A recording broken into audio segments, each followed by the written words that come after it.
Morning, everyone. Your faithful Amanda Splatts, the Amanda Splatts Project. Sorry, getting started a couple minutes late this morning. Want to set everything up. Trying to gather all my thoughts in my head. I only have Hello there. Hey, Jenks. Good morning. I only have a general plan of what I want to write this morning, and just like I want to kind of set the scene.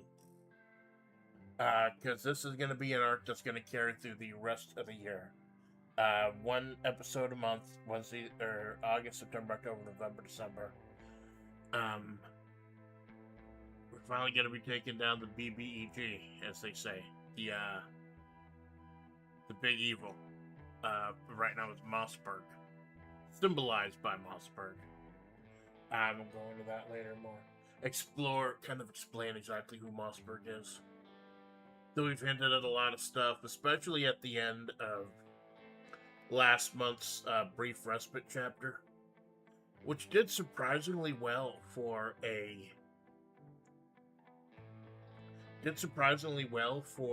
interstitial chapter. Like, I think it got more views than my big 2-year anniversary stream did. I always get paranoid about the views. I know a lot of them are bullshit. I know the numbers are bullshit. I know, like, I keep going back to one of my first streams I ever did, that tarot card reading stream. YouTube has it at 3 views total, when there are literally, you can count 10 people in the chat. I don't know why I get my hair about this shit. This is literally one of the few things I do that has nothing to do with numbers. It has to do with keeping me sane. I'll just check something quickly before I start.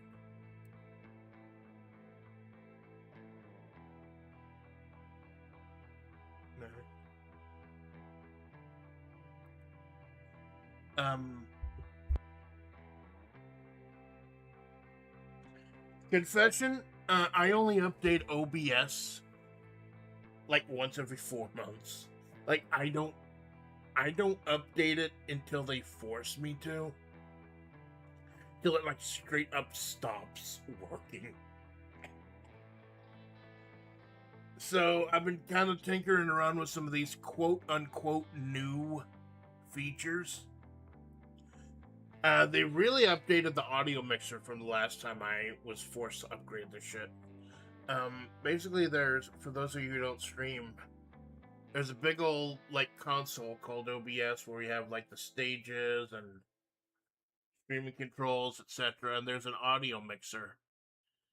I got a little bit of a BGM going, so, like, when I start really getting typed and really getting into the story, you'll have some little mood music before I start talking again.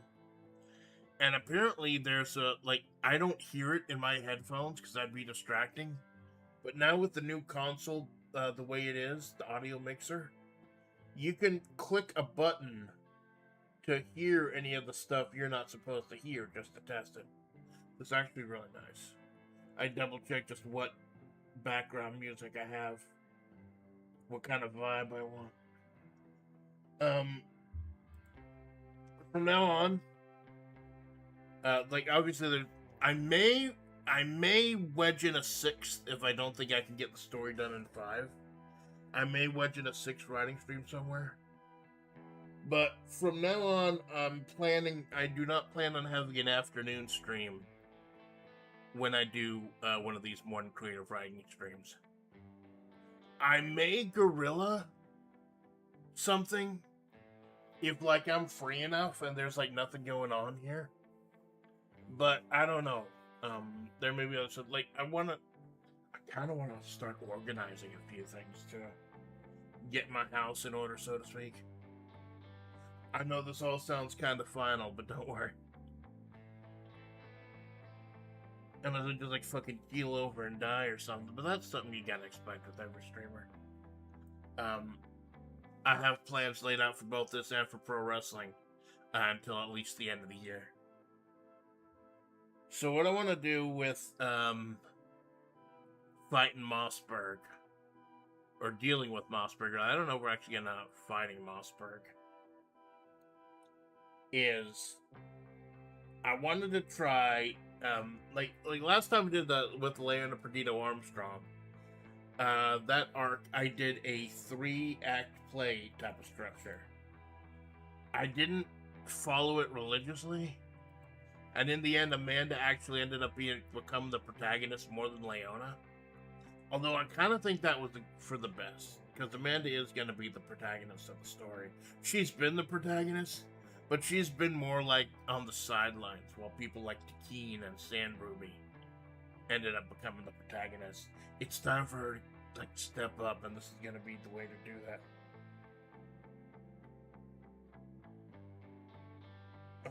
Okay, I'm just pulling up the article I've been using, kind of a guide. A traditional 5-act Johaku structure.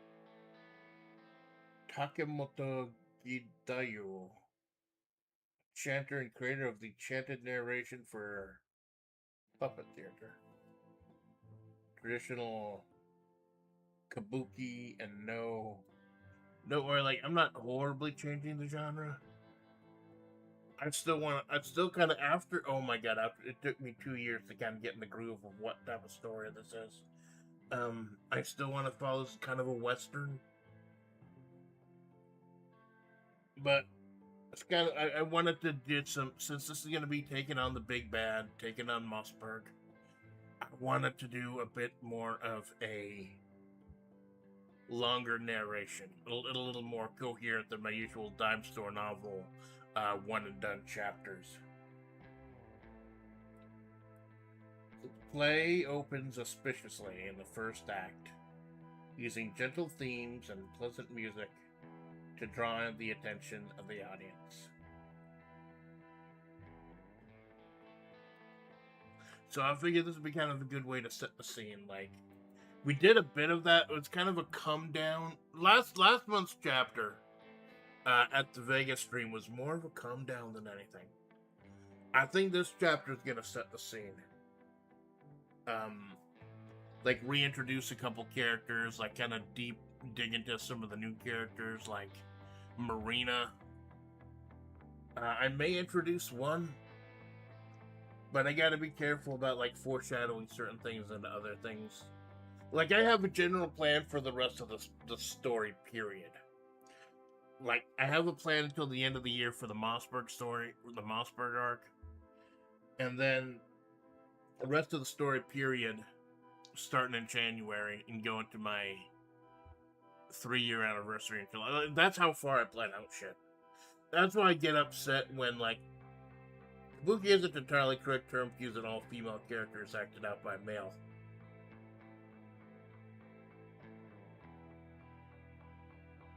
Jesus fucking Christ, you are.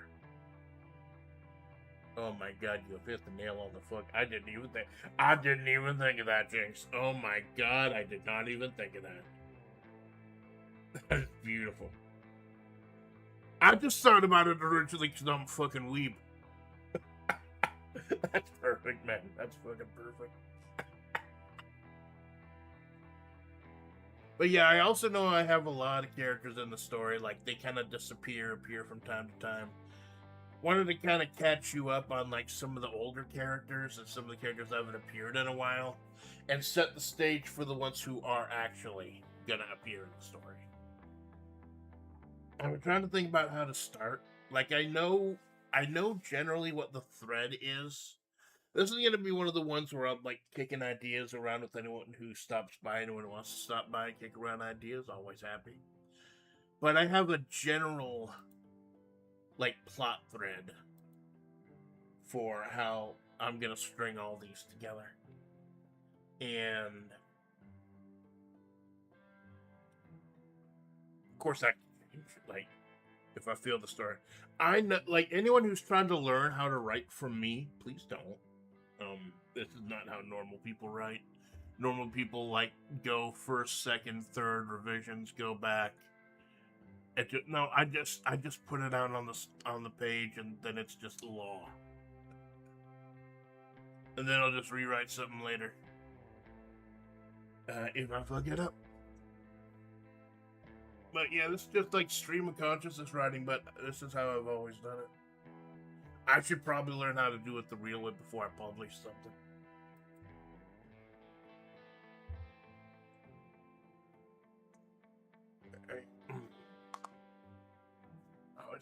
I think I know.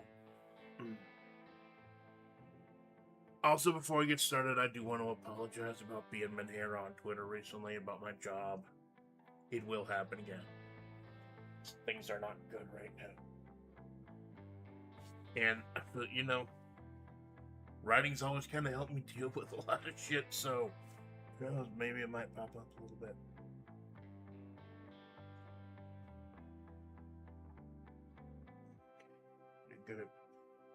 I think I've got a good idea for start this one.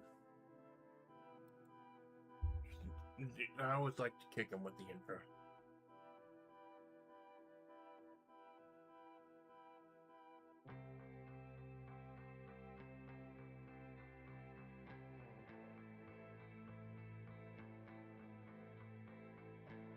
That's a good way to draw in the casual viewer.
Desert Salt LLC had assured Amanda time and again that they weren't spying on her via the webcam built into the work from a laptop they'd loaned her months ago. Amanda, trusting as she was, took them at their word and had started working from home topless in a futile attempt to beat the crippling desert heat, which seemed to be worse than ever this year. Yeah, that'll draw people in.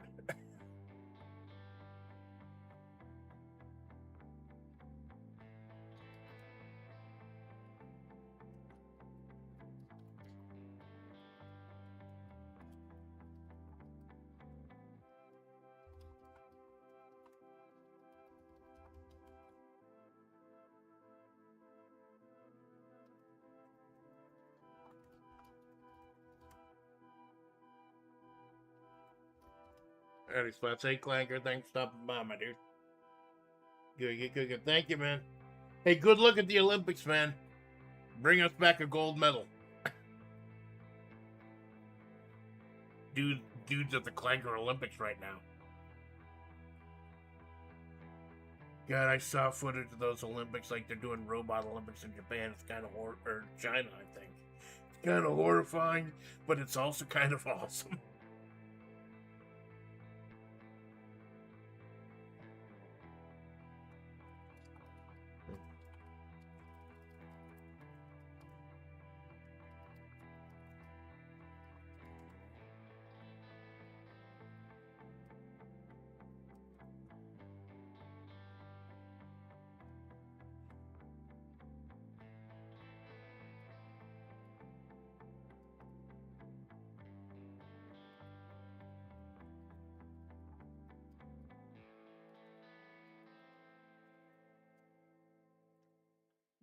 Yeah, some of them slamming the mattress at the finish line. Yeah, because they don't know how to stop. That's the only way they can stop them. It's the Robot Olympics, baby. They're finally here.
The 6'6" pale androgynous roadkill of a girl failure wheeled back in her office chair, allowing her silver hair to cascade around her back as the screen of her work console went dark. Her thoughts immediately went to the monstrous. I got a big fucking bed, I don't know if I told you. The monstrous mattress that separated her two lives and how she'd have to navigate that peaceful plane in order to get back to the life she preferred leading. Leaving the life of a pale, sick Ouija behind for one night longer. Every single day and every single night I'm able to do this. It's fucking precious, and I'm always indebted to y'all for letting me do this as long as I have, and y'all have been interested as long as you are. I want to do right by you, and this whole final arc of the Mossberg story is going to be part of that too, trying to make this as entertaining as possible. Of course, we start with like. I want to also kind of lean a bit more into the 90s anime OVA aesthetic, the gritty stuff, too. So, random topless woman.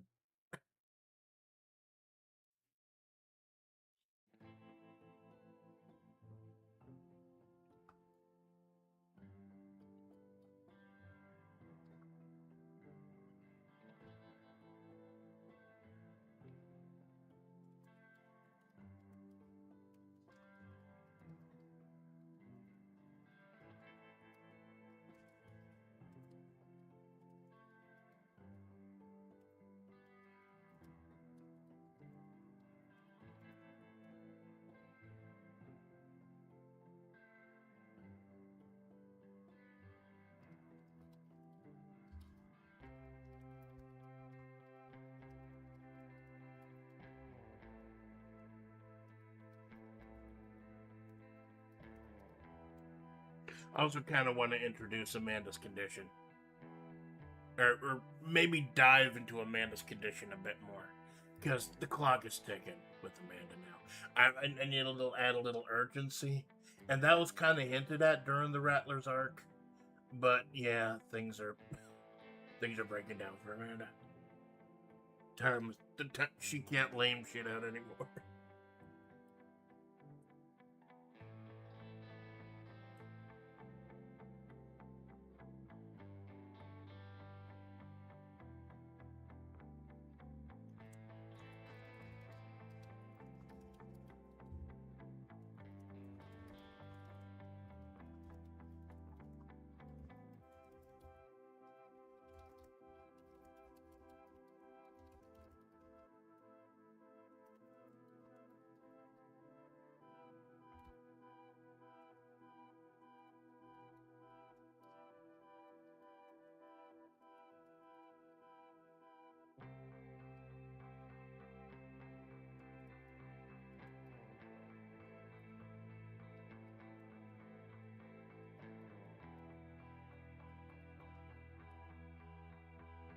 I've also been thinking of the ties between the Mahavre Project and the Amanda Splatts Project. Like how they mirror each other. And I kind of want to explain a couple of those things, like in the universe. Like, for anyone, and I actually explained it to Choco like this, and he immediately got it. As far as the continuity goes, the Mahavre Project is Fatal Fury / Art of Fighting. The Amanda Splatts Project is King of Fighters. We don't know if Geese is dead or alive. Holy shit.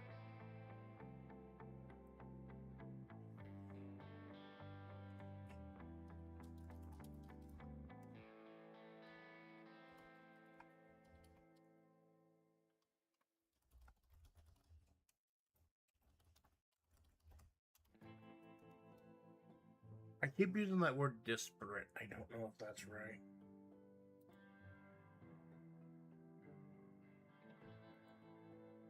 Well, let me know if the stream fucking dies. Because I had a problem like a few days ago with it dying twice during Fallout last week. I haven't had problems so far, but cross my fucking fingers.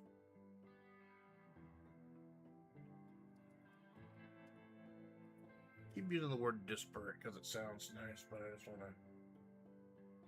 Yeah, composed inherently different or distinct elements. That is actually exactly what I'm looking for.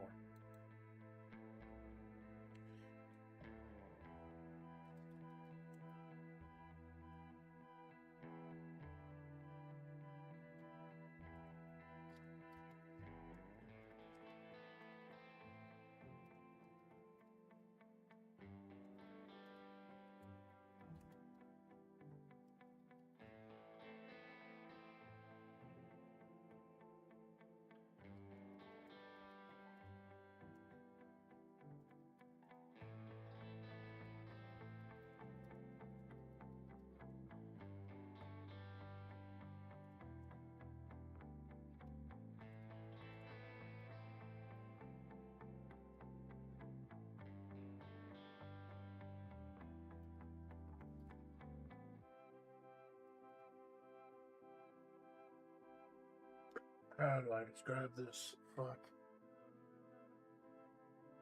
I have problems describing supernatural things. And Amanda is a supernatural thing, so I'm probably just... How do I...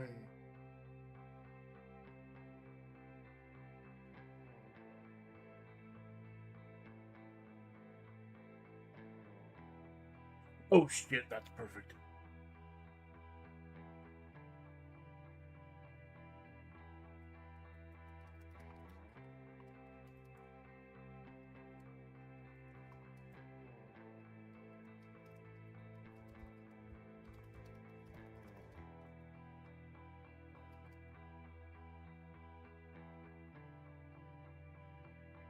Y'all know what fondue is?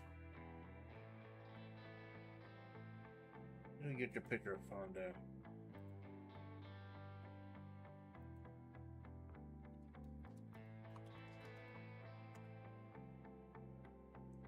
I've never actually done fondue. Oh god, Google Images has fucking done this thing now where they will show you.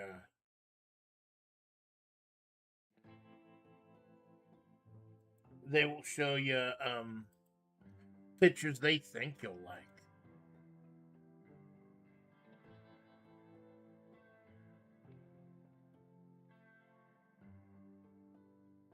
Hey, here's an image you might think you'll like.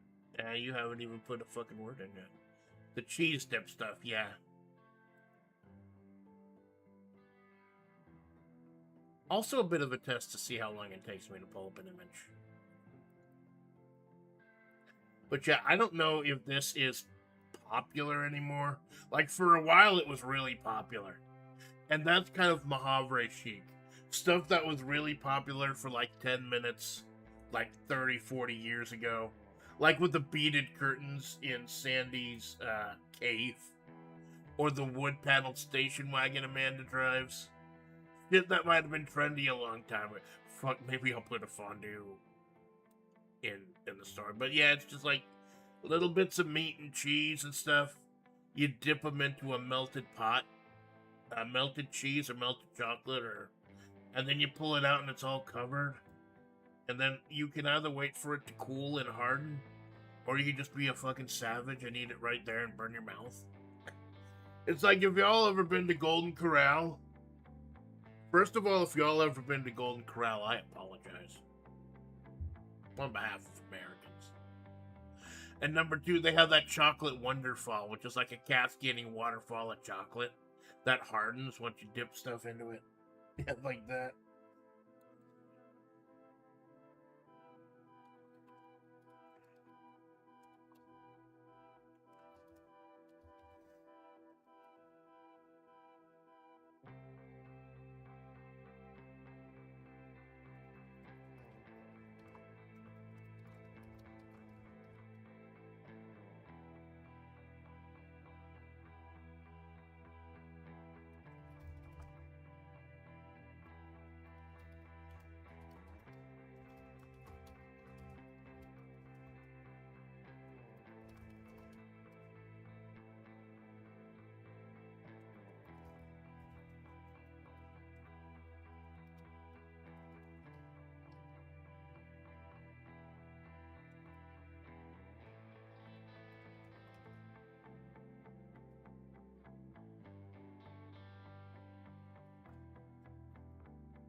Oh, yes. Amanda's bony legs vaulted her off the chair, laying square in the middle of the massive bed the Motel California had haphazardly placed there all those years ago. The temptation was there. The temptation just lie there and finally get 8 goddamn consecutive hours of sleep. And as her jaundiced yellow eyes closed, the pull, the actual ethereal pull, tugged at her again. The various disparate parts that made up the roadkill stew. The souls and ambitions of the things that had died on Route 22 over hundreds of years had all glommed onto her soul when she evaded death that night, like spiritual fondue over a chunk of eagle meat. She didn't just kiss the void that night, she bathed in it. Yeah, it's like she was going into that void, into that darkness. But then the whole isekai thing pulled her back a little too late, and stuff came back with her. It's like the climax of like half the fucking not five. What's my fucking brain rot? Fucking brain. Freddy Krueger. Why am I thinking Five Nights at Freddy Krueger? No. It's like the climax of a Freddy Krueger movie, Nightmare on Elm Street movie, where they like grab onto Freddy while they wake up and pull Freddy into the real world. But it's still not Bed of Roses.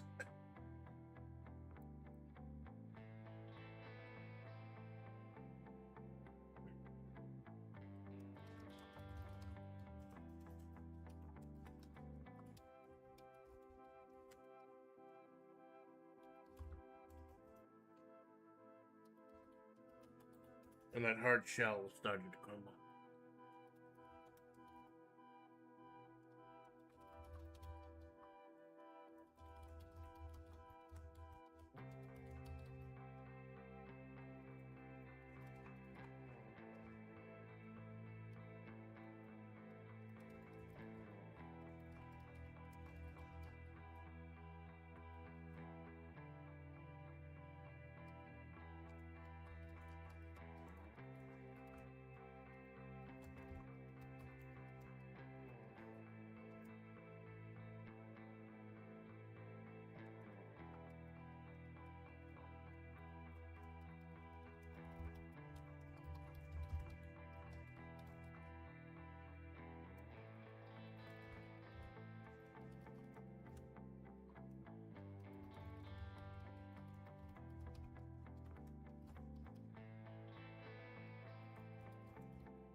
She could feel what she assumed were the various ethereal chunks of her slowly tearing. Is that how you spell ethereal?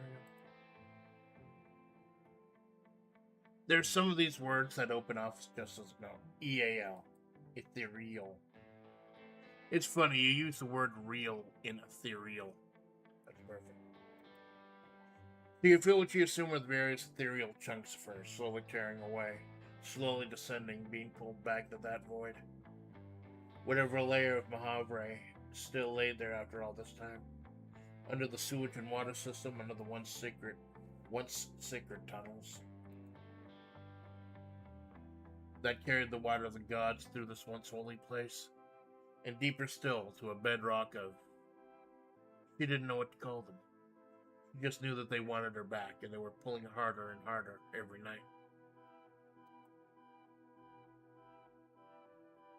Yeah, I don't think I've well established it, but Amanda's on borrowed. Like, for the last 15, 16 years that she's been wandering around Mahavre, Amanda's been on borrowed time. And that's almost completely due to Sandy. Now that Sandy's getting weaker, Amanda's getting weaker. In fact, I'll address that now.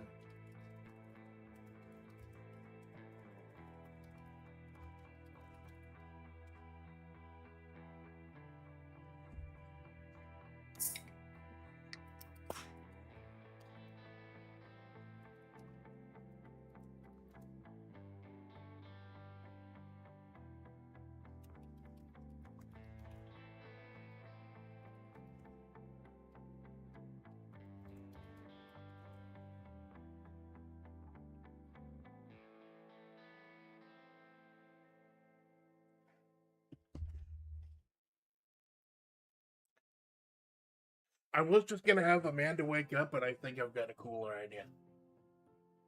I basically kind of want to set the scene and then briefly touch on the characters who aren't going to be in this chapter. But I think I got a better idea than her just waking up. This happens to me, and this is why I like doing the writing live. And why I don't like doing a stream in the afternoon. Because even though I don't think I've ever had a writing stream go longer than 6 hours. But I like to just let things flow.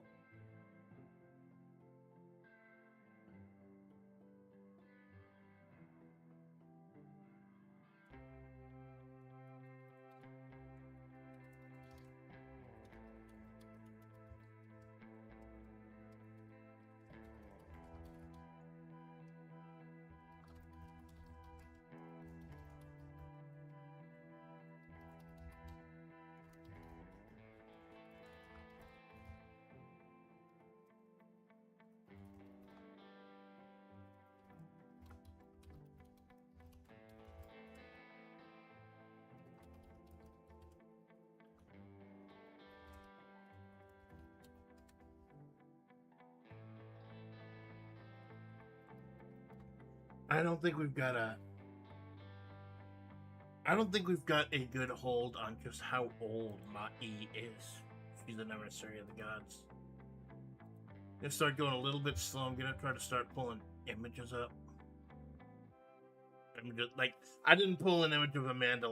You see Amanda in the fucking corner of the screen.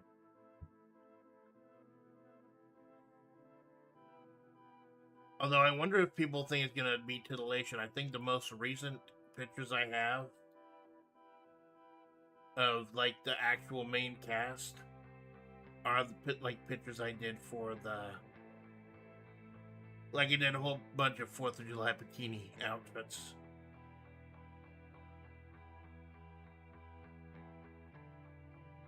Oh, I'm looking through the pictures right now. There's a character that I created that I never ended up using. Wonder if I'll pull her out. You'll know her when you see her.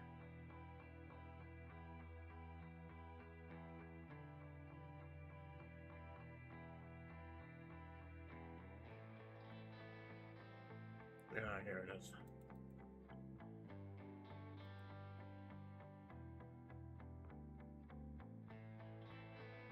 There was one point in the Mahavre project where I wanted to do sci-fi. wanted to be like futuristic, like machines and shit like that. But it was Sand Ruby, aka Mai, aka Julia Impastore, and her being so fascinating that I.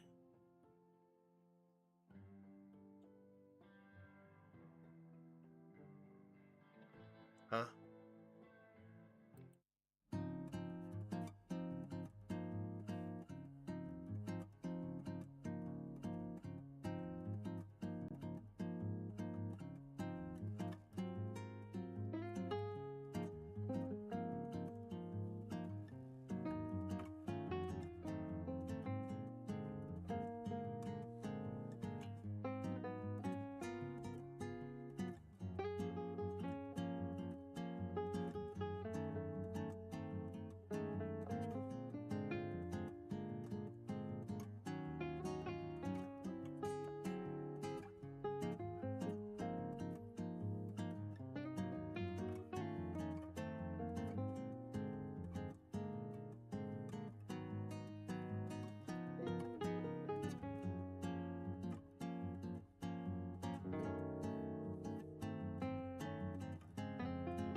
Alright, back. Sorry.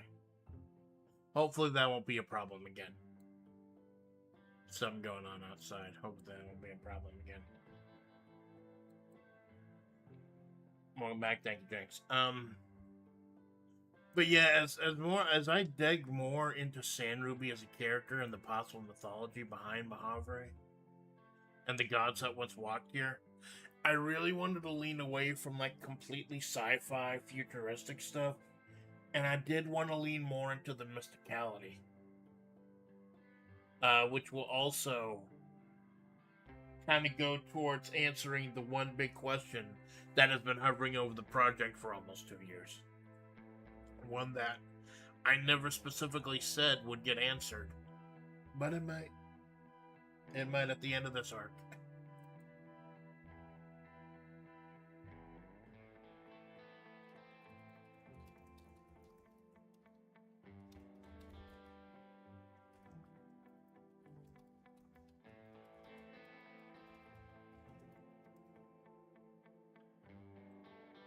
I've used the word emissary so many times, you think I know how to spell it by now.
That doesn't sot. S-O-U.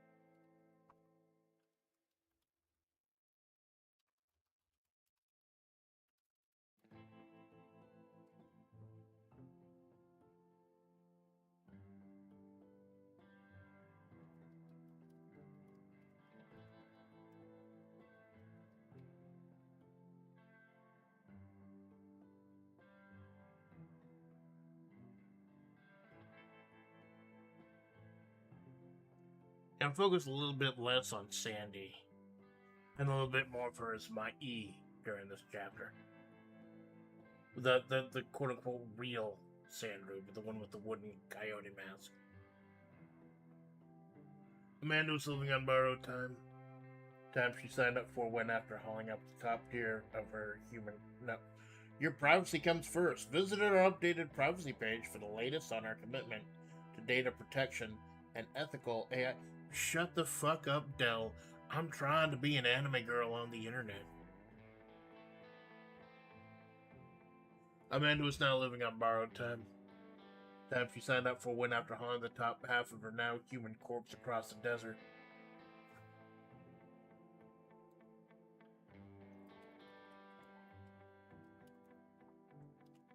Entrails straggling behind her.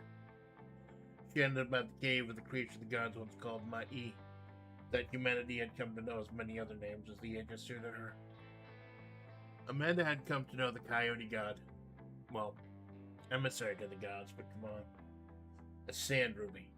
Porcelain masked maiden of mystery who had become her protector and master before Amanda, in her own little way, reminded her of just what humanity was. How we could feel pain as well as the pleasure she saw through countless iterations. Mai had taken various forms over her time with humanity, alternately trying to guide them to greater states of evolution. Alternately and showing them a good, because she's doing both.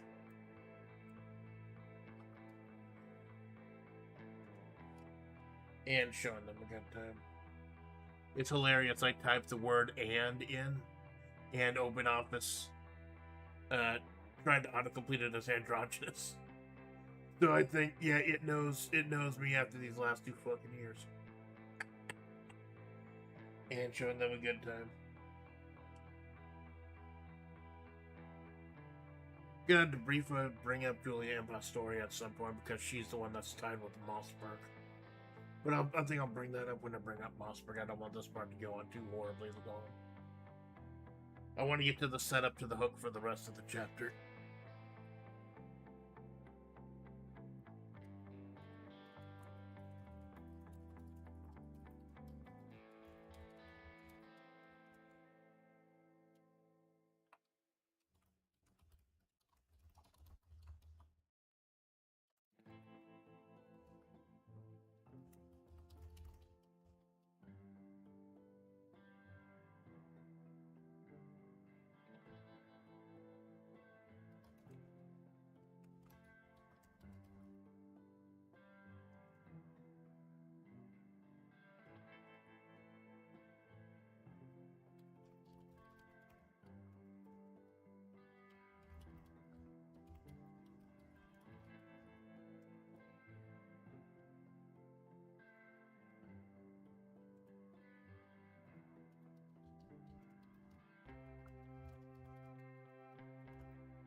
I never thought about the concept of masks when it came to Sanrobi. Originally, I just gave her the porcelain mask because I thought the porcelain mask was awesome. Then I figured, if she's a coyote spirit, she could change forms and she could just use that to hide the change. And then I was thinking, like, hey, she's a fucking girl boss, badass bitch. Why does she need to hide the change? And then it eventually gave me, because, like, her face actually, like, rips apart and bones jut out through her skin and shit. That the transformation is kind of gross.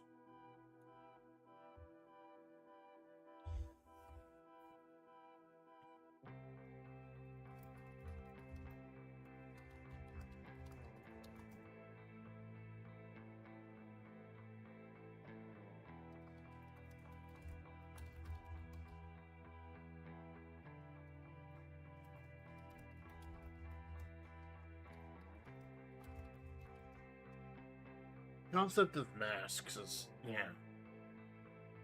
You know, as VTubers, we wear masks. Like, our mask, like, it's not just a little piece of cloth over the face or something. It's like a whole digital avatar that we use to entertain and disguise ourselves. Never really thought of that as a metaphor, really. These digital masks that we wear as VTubers.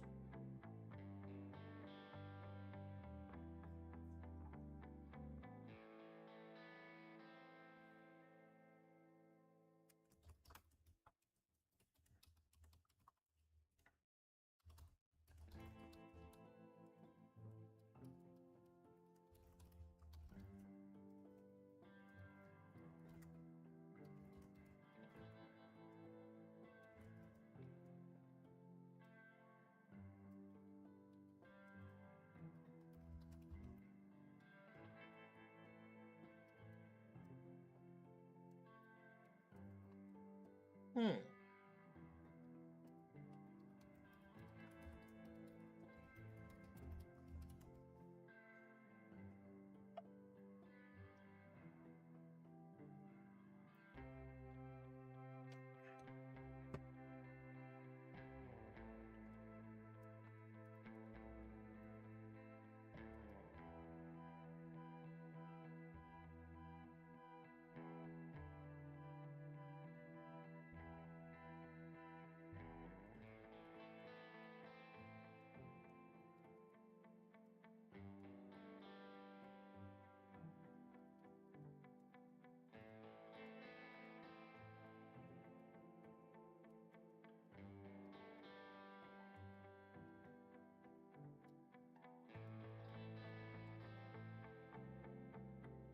Same to viewers really puts a little mouth. Yeah, it is. It is weird when you start thinking about it. When you start getting deep into it. I'm not good at writing deep stuff. I'm more of a dime store novelist, but when the deep stuff presents itself, I am kind of, yeah, I'm 14 and this is deep. That's not the deepest fucking thing in the world. Yeah, masks, but considering with Sandy and everything, it is kind of a through line. And something that I might explore for another character I was thinking of introducing. But again, I worry about introducing too many characters. Although I guess this story's been going on for over 2 years, so there's going to be several characters. I've had problems with past writings where I introduced too many characters at once. Like I said, I may end up introducing one or two as the story dictates.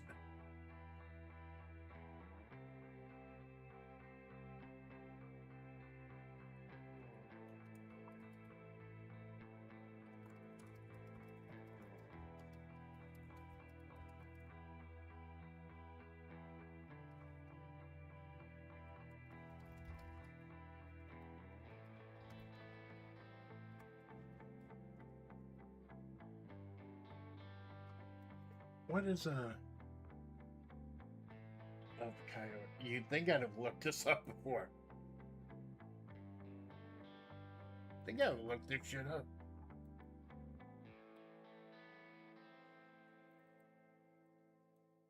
What is the name for a group of coyotes?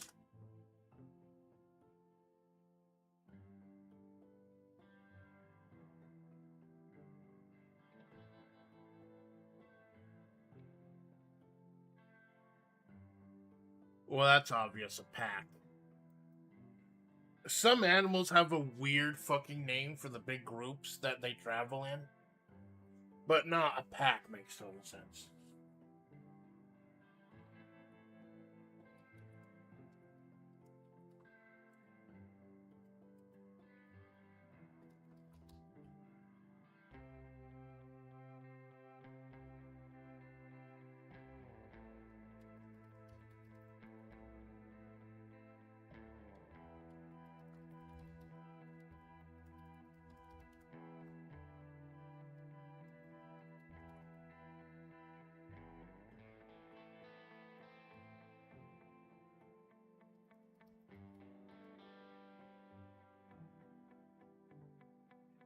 As a coyote emissary, my E had become fascinated with the concept of masks.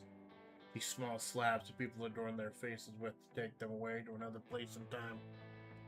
Time and again, she discovered the masks that people used to simultaneously hide themselves and project themselves. All of her old forms had masks of one sort or another, down to Julie Impastore's red shutter shades. But tonight, the mask was a conduit, and the god was alone as she was, surrounded by her pack as she stared, wearing nothing but a mask and a loincloth, into the flames. You want to lean more into the mysticism then. Like, there's probably gonna be a sci-fi element here and there, and the fucking isekai trick, unless they can find some way to wind around the isekai-ness of it. But I do want to lean more into the mysticism than anything. Because I'm not good with, like, scientific terms and sci-fi shit. I am really more of a fantasy person, and that's actually gonna tie in to something in universe.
Yeah, a bit of an urgency to the story. Time is running out for everyone.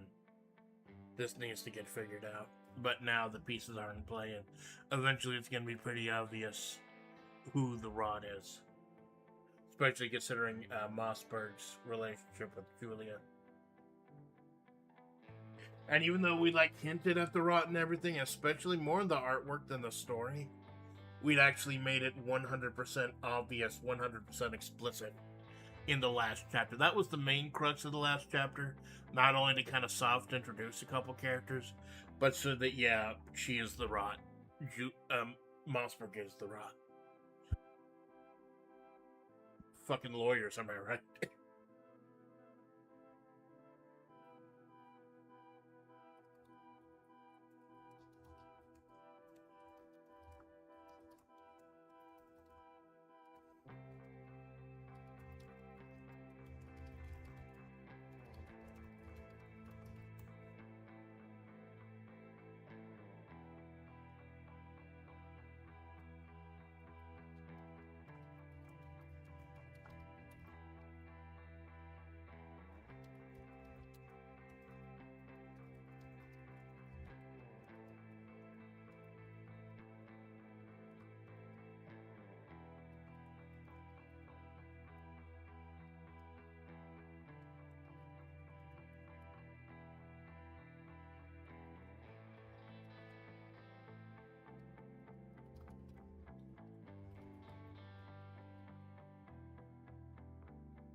since the whole Mossberg thing is the whole Mossberg arc is about answering questions, might as well go ahead and answer a question about Sandy now.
That's not the term. What's the term?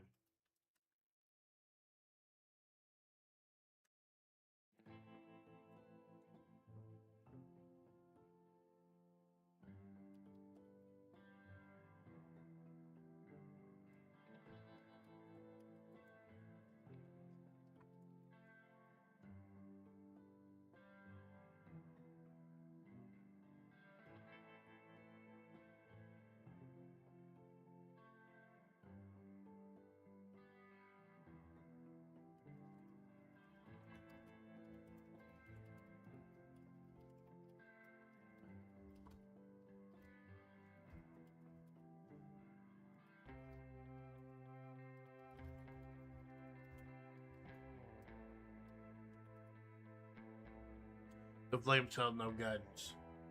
God still held their distance. With the wave of her hand, Mai'i snuffed the flames and Coyote's thrall ended, the pack disappearing into the darkness.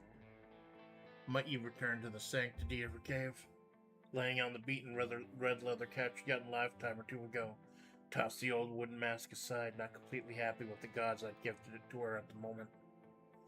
Only alone did she expose the true face of the world, that of an old matriarch, weathered and weary, with lines and wrinkles from an eternity of worry over her back, with a stern look and steely red eyes.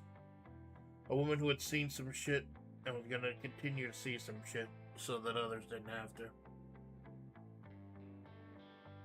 Yeah, she has a real face. Like, I was actually debating whether Mai'i had a real face or not, or she was just, like, faceless.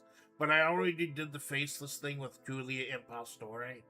So, like, she's got a face. There is, like, she's just like a mother wolf. Like, she's the alpha wolf, but she's the mother wolf type of thing. Although I heard the alpha wolf thing is supposed to be bullshit. Like, the person who initially did the study about the alpha wolf ended up, like, going back on their research and saying, like, that's not how it actually works. But people still use that metaphor.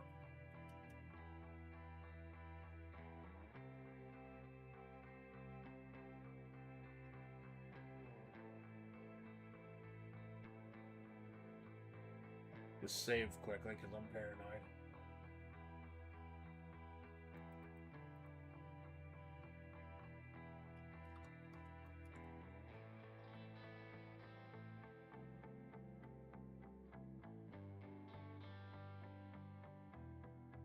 Yeah, for all the shit she's done, she's still trying to look after humanity.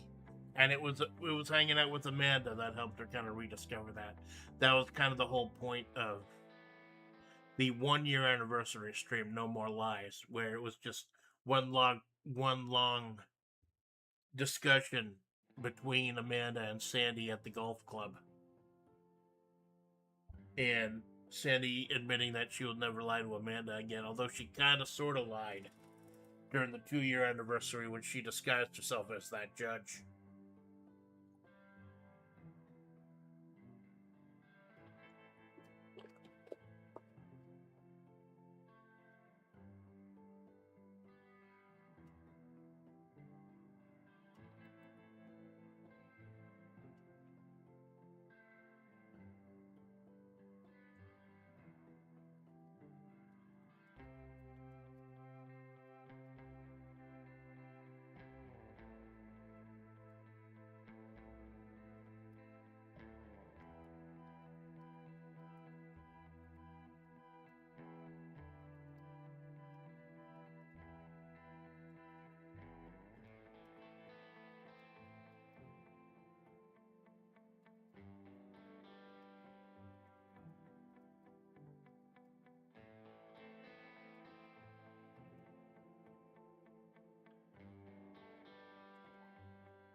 I don't know why I felt the need to make it like private consultation.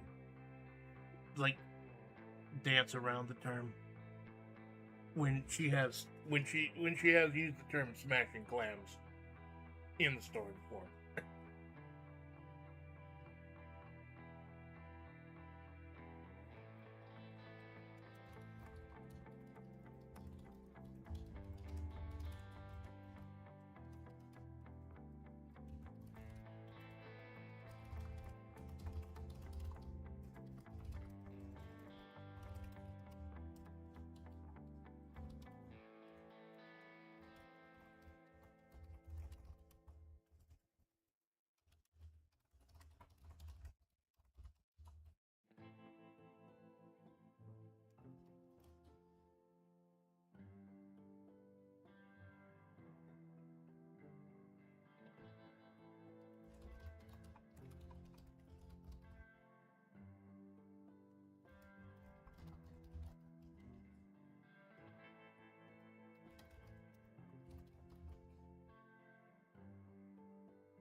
Any weebs out there, for some reason, I don't know what it is, but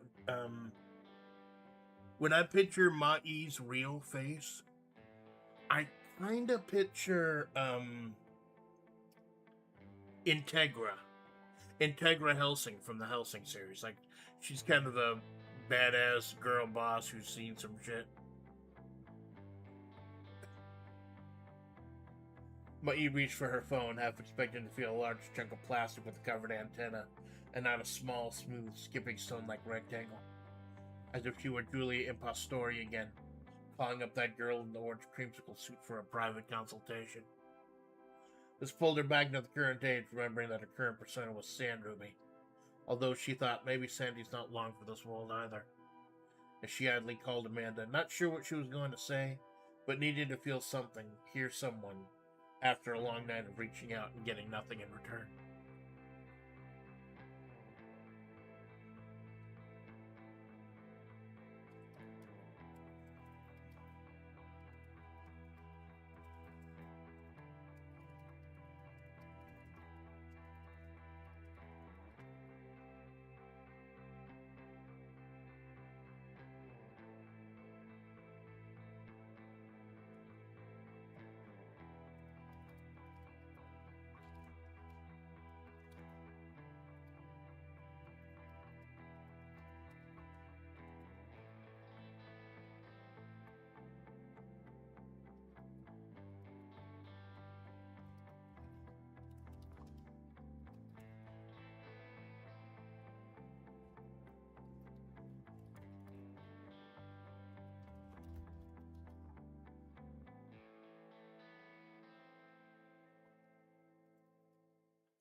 Hey Ash, thanks for stopping by, man. I was just getting started, doing kind of a 5-act kabuki style structure for the story for the rest of the year, so kind of take on the big bad. And chapter 1 is just like reintroducing everything. Hey, if you can't stay, don't worry about it. At the end of each chapter, when I'm done writing, I put together, like, I read the whole thing, so you can just like skip ahead to that. And then stuff.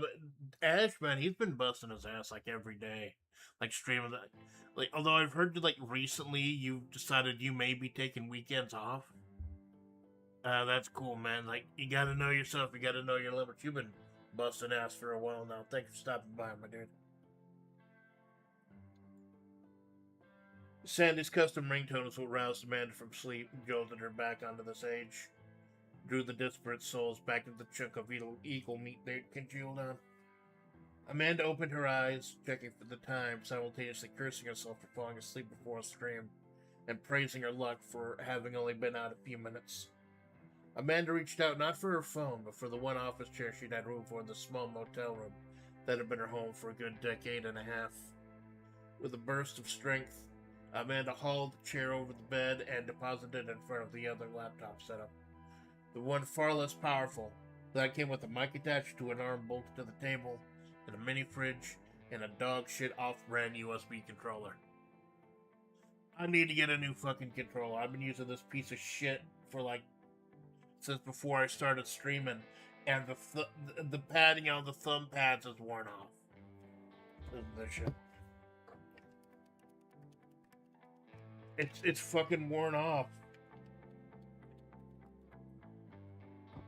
I've had to start playing games with keyboard and mouse. Wildcard days, mostly because I do guild stuff on the weekend. Never know if there'll be an event opens up a bit. Try Gatlinburg on Friday. Memories of R.I.P. man. Dolly, man, absolute fucking legend. The icon to men of a certain age. Don't buy a scuff band controller. Yeah, I've learned my fucking lesson, man. I have learned my damn lesson. Even when playing Super Battle Golf and I use a controller just to run around, I still have to use a mouse to point. People play mouse and keyboard games. I play controller and mouse.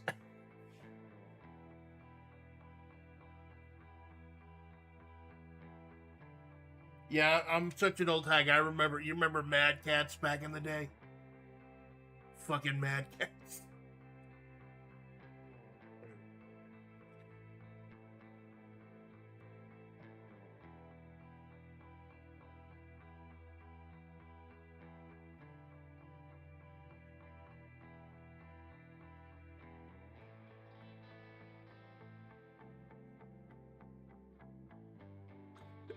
God, yeah, you are a mad cat. You are a fucking mad cat, man.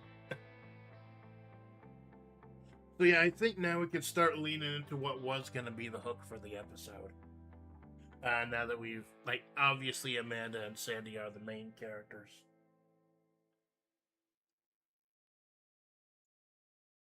Technically, Sandy's been the main character, but it's time for Amanda to, step up, and that's part of what Dueling Dalton was about.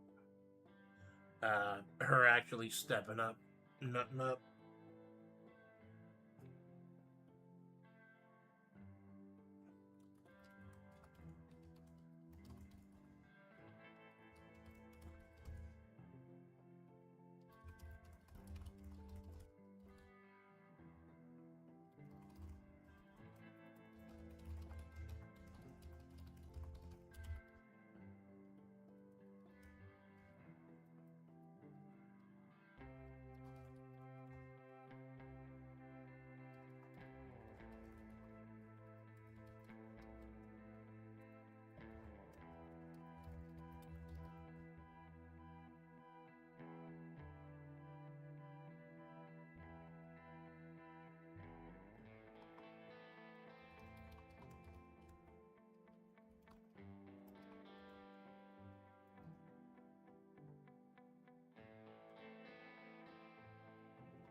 I have a Genesis brand controller. Xbox license are pretty for or games here. I don't know why I read that as Genesis. Games here brand, yeah. I don't know why I'm so like hard up on my controller because most of the stuff I do I don't need a controller for, like turn-based stuff. Like I don't need a controller for Darkest Dungeon. I don't need a controller for like casino games. And I don't think I need one for Fallout either because I'm just doing a melee build and just get up close and just punch shit. Not even melee, but unarmed. Like I'm up to level 14 and my unarmed is up to 100 right now. Can't lockpick worth shit though.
That's the thing about writing dialogue.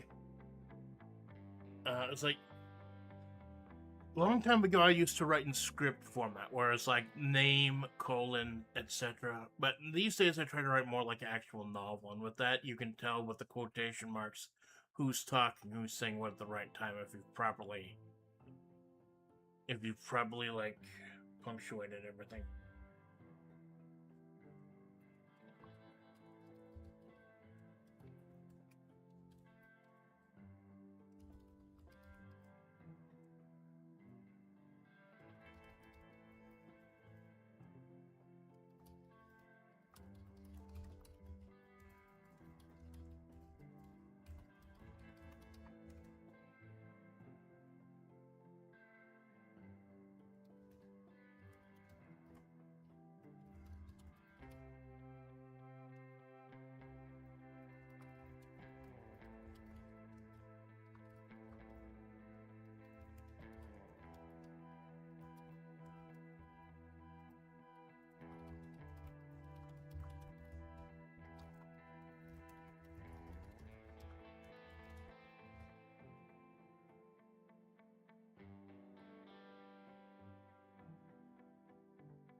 Amanda set the phone to speaker as she forced herself out of bed. Taking a seat in front of the computer, she'd prefer not to leave, the one for work still looming behind her. She could feel work crawling up her back, and that's like I physically feel that when I'm here, like my work computer back there, I feel work crawling up my fucking back. Amanda set the phone to speaker. She feel work crawling up her back, and that's what finally spurred her on to sliding on her now iconic yellow Hawaiian shirt with the red and black floral design. "What's up, Sandy?" Amanda asked, wariness of her voice apparent. "You dare address a god so informally?" San Ruby asked threateningly. Amanda rolled her jaundiced yellow eyes. Yeah. I got a stream going on in a few minutes, so. I thought you'd stop streaming late at night. Amanda sighed, rolling her eyes. Yeah, I don't have much of a choice. They're letting me work from my home again, but I'm still doing shit for the Old Town branch. Mossberg wants me to stop by the Old Town office tomorrow to finalize a few things. Supposedly we'll be getting back to normal by the end of the year. So this is the only time I can work on the story. Yeah, just like Amanda's got I'm working on the story. Amanda in the story has a story she's working on. San Ruby nodded, her face unconsciously in that cave alone, having shifted into the face of San Ruby. That was to say Amanda's face with red eyes. The red eyes were her one constant through all the forms throughout all the ages.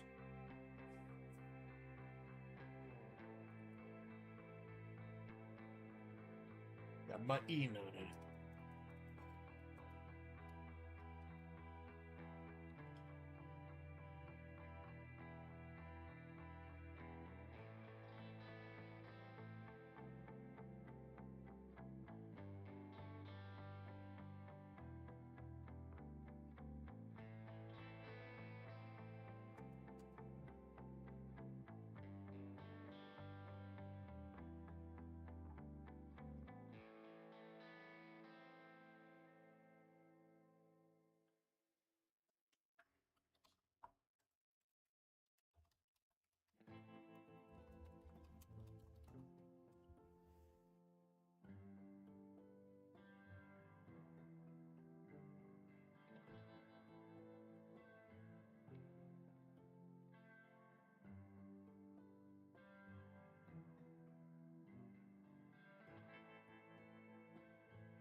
Would you like stories? Which story to story? Secret story? While you exactly, man. Getting a little bit meta here, like with the fact that she books a professional wrestling federation.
Oh god, this would be the perfect.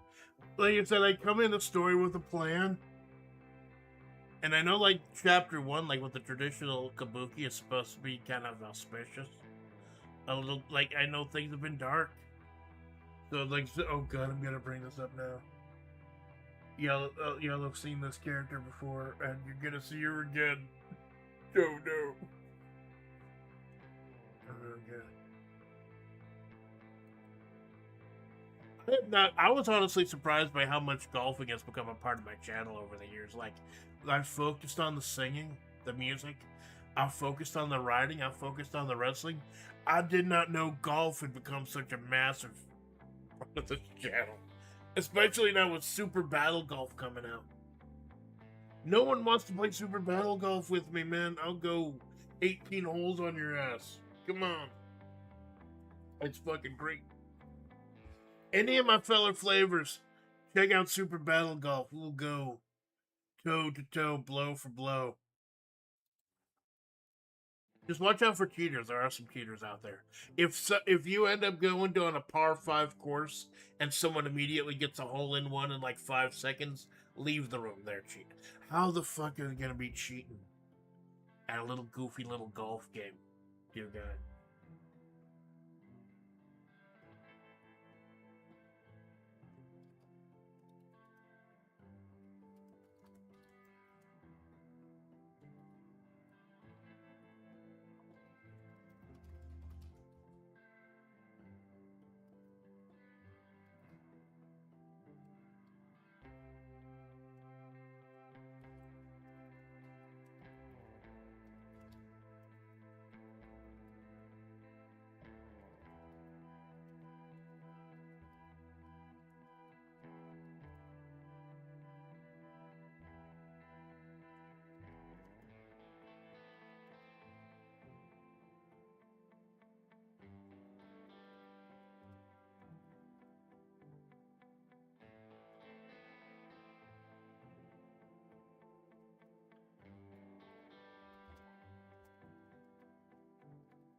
There's no E in Wondrous. I didn't know that.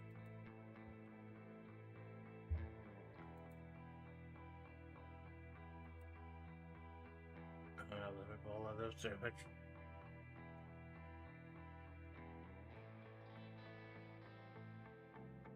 There are certain games and certain creations and certain things that help drive the story in certain ways. I didn't know that this goofy little fucking thing I made would actually enter the main story, but I figured it out. I figured out how to do it. Dumbest fucking thing ever.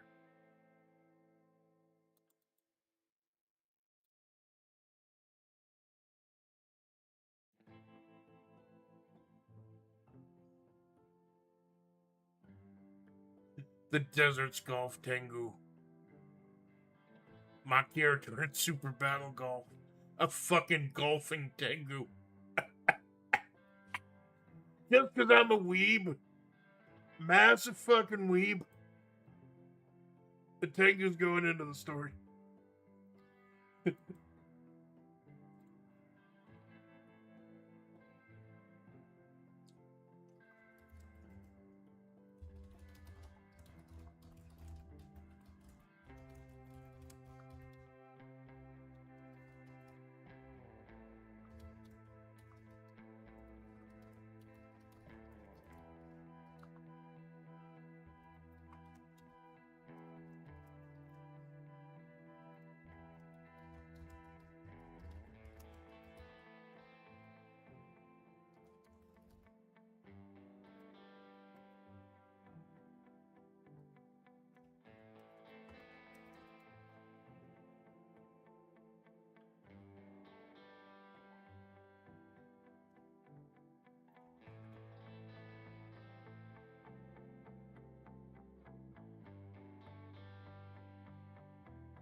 I forget the exact name of the organization, so I'll have to go back to the old stories. Like,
Mai nodded, her face unconsciously, and that cave alone having shifted into the face of Sand Ruby.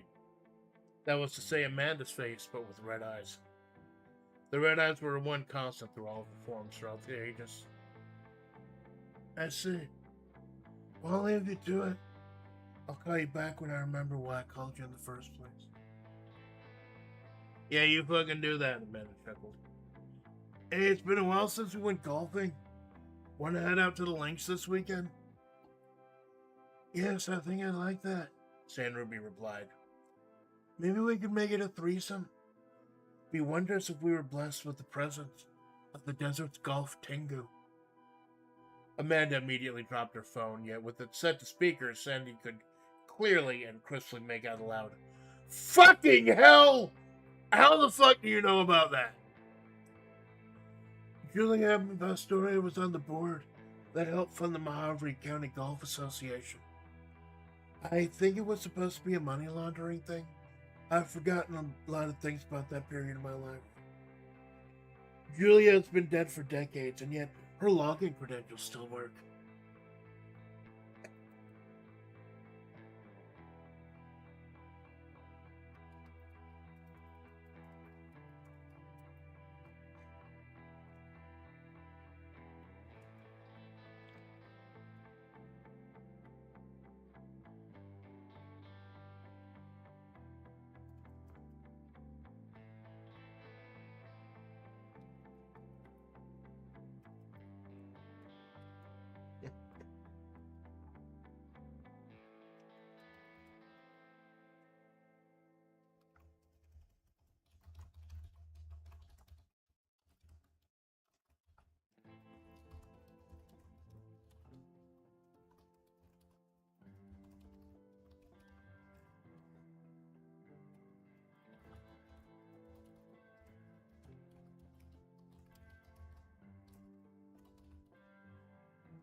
Den room, we could hear the furious typing as Amanda tried to compose herself digitally. Look, it's been a fucking hellscape, Sandy. Honestly, don't know how I hold myself out of this big fucking bed every morning and every evening, doing a job I hate that's getting harder every day, with deadlines being moved up and clients screaming down our necks, and drivers who can't find their way across Mojave even with GPS installed, and Mossberg riding my ass. And if I keep talking about it, I'm gonna have to cancel the fucking stream and just lay in the fetal position on the fucking floor. Right. So your release valve was to down a few shots of Jack, put on a Tengu mask, declare yourself the Desert's Golf Tengu, then to proceed to finish the front 9, 35 shots above par before passing out.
So your release valve was to down a few shots of Jack, put on a Tengu mask, declare yourself the Desert's Golf Tengu, then proceed to finish the front 9, 35 shots above par, before passing out.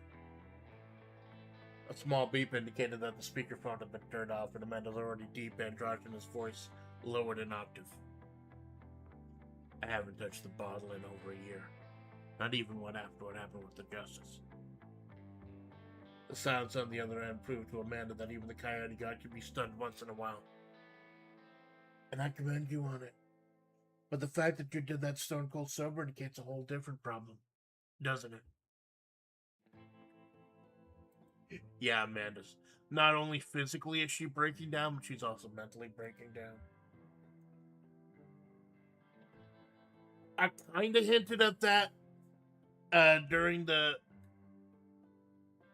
the whole thing with the Justice, about her yelling at 555 from New Jersey and kicking Justice in the face, period, was way out of pocket for Amanda. It's not just her evolving as a protagonist. It's not just her evolving and defending others. Things are not going good. She's starting to fucking lose it.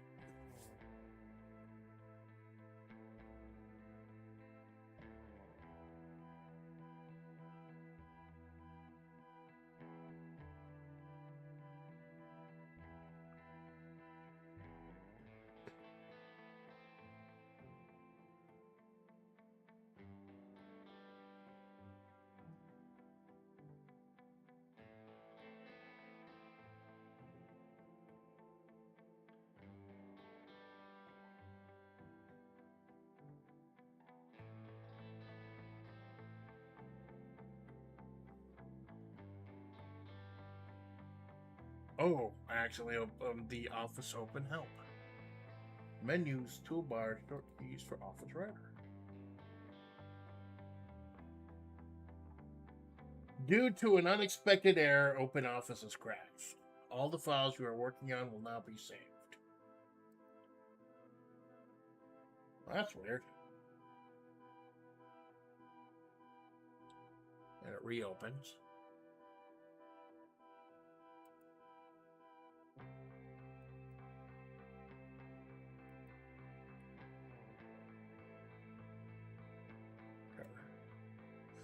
Oh, that's nice. It saves before it crashed. Oh, that's cool. Open Office saved before it crashed, so I didn't lose anything. That's actually really... I didn't know it did that. Seriously, fuck Microsoft Office. Like, fuck Microsoft Office, man. Really, just get Open Office. It's free, and it's all the same stuff. It's the enshittification, man. The enshittification of everything I grew up. Yeah, finally a user-friendly function. Yeah, baby. I'm old and have had to remember when Office was free, or when you just had to pay for it one time. Now it's a subscription service forever. And apparently it's not just me. Apparently this is a whole trend. A lot of people are pissed off that a lot of stuff that used to be free, or a lot of stuff that you could buy, is now a subscription service. Like, there are car functions, stuff in a car that used to be standard, now you have to pay a monthly fee for. It's infuriating. It's just bleeding people dry. And the thing is the reason is because people forget they have these, I honestly don't understand this. I vehemently, religiously check my bank account like every week. And I write down every single transaction I do. I don't understand how people can have like 5 or 6 or 7 subscriptions that they don't know about and are just bleeding hundreds of dollars a month. I guess maybe it's because I'm more fastidious with my money than most people, that I like track down every single transaction I do. That people just can forget that they're paying hundreds of dollars a month for things that they don't... I don't know, man. I don't have any subscriptions right now. And I'm not going to get any, if possible. So that's why Open Office is what I've been using since the beginning of this channel.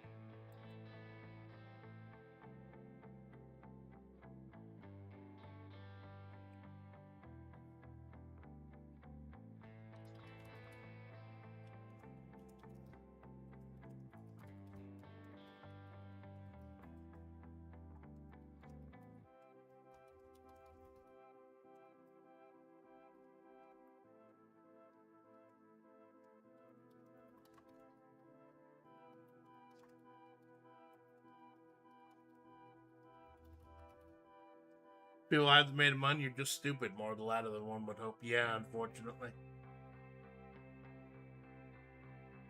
Ugh.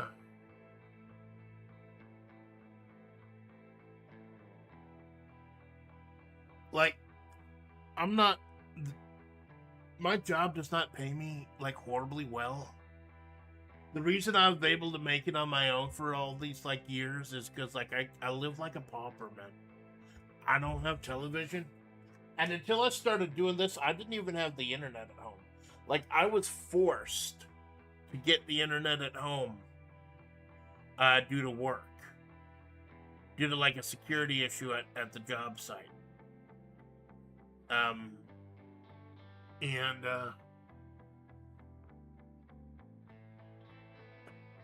they jacked up the price of my internet recently, but then I signed up for a plan that's supposed to be less for a year. So I'm gonna get fucked over in a year or so, but by then the project will have like gone on for 3 years. So I don't know, man. God. I wouldn't have even honestly, as much as I love doing this and as much as this has become an integral part of my life, I wouldn't have gotten internet at home if it weren't for work. Like this is like a happy byproduct of that. That's why I have business class internet.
Yeah, I'll give him a shout out in the story.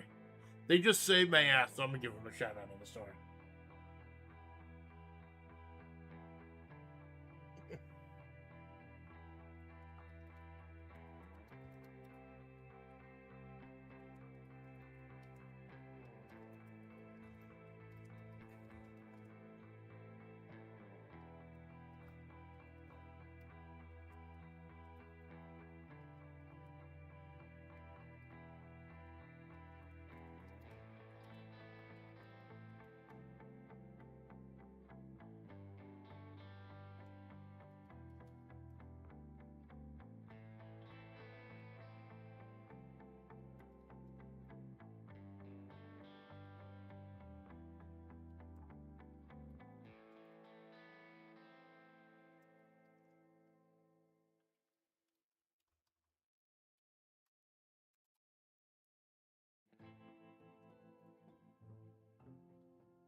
Is that the proper term, MacGuffin?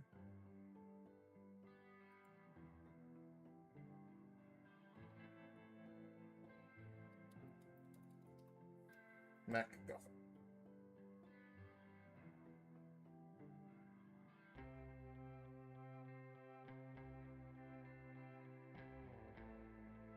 It's a term for an object or element in the story that drives the plot but serves no further purpose. As opposed to McMuffin, which is a delicious way to start your morning. I'm not sponsored by McDonald's, and I fucking shouldn't be either. I like their hash browns, but that's about it.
I was trying to think, what would Amanda write?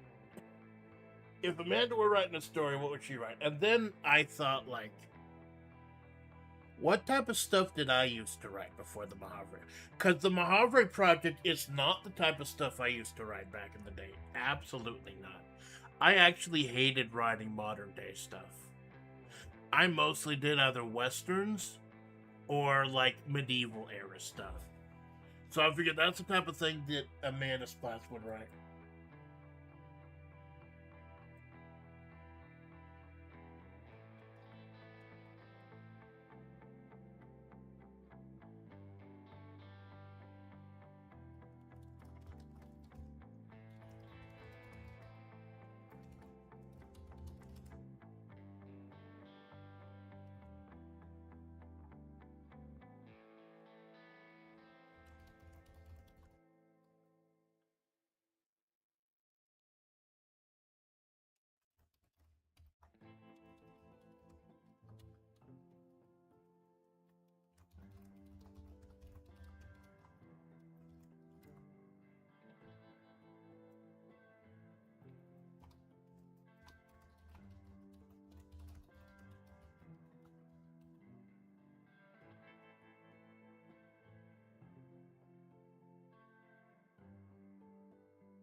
Amanda, now sure that Santa Ruby wasn't sick or in pain, hung up and tried to salvage what was left of her mindset.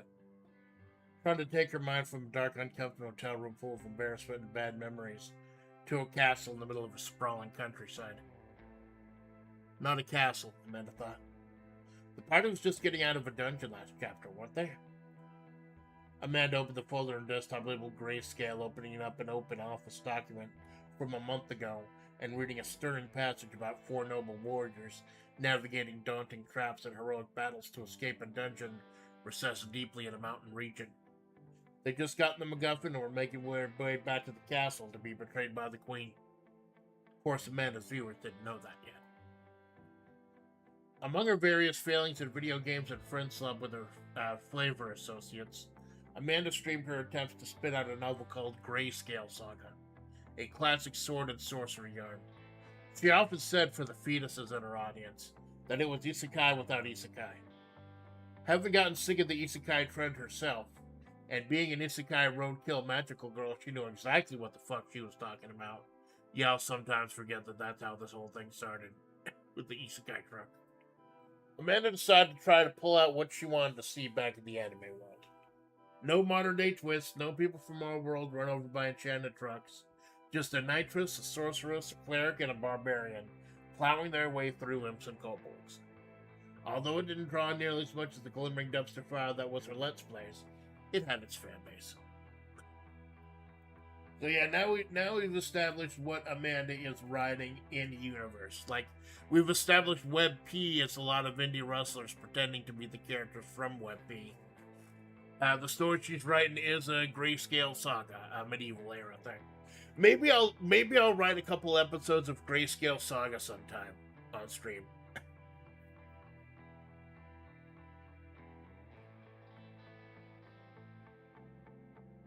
Okay, now we've established what Amanda's doing. I think it's time to start dipping into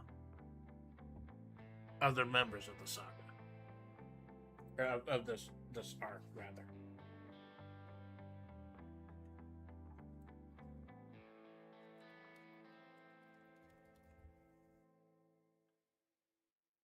I'm gonna pull up the next picture.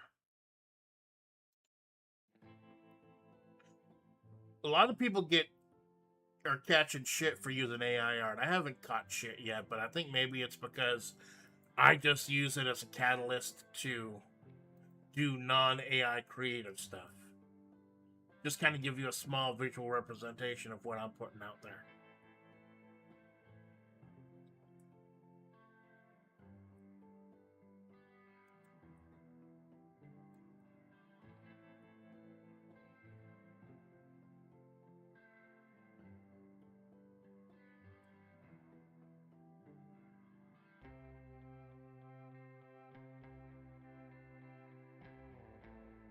I'm going through my AI artwork, like there's like 10 different images of me trying to draw myself as the Swine King from Darkest Dungeon.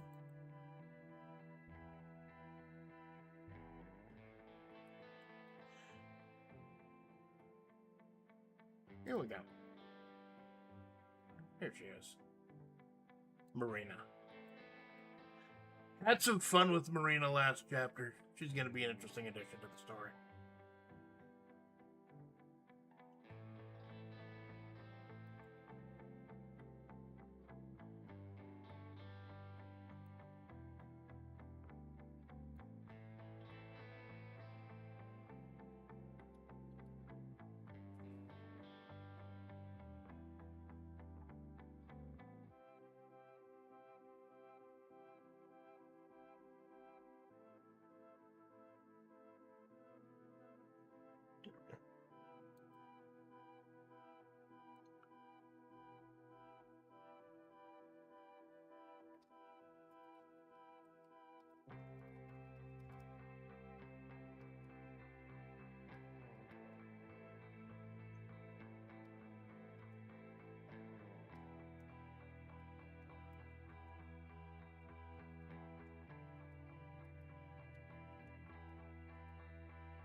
Double check that that's the right spelling.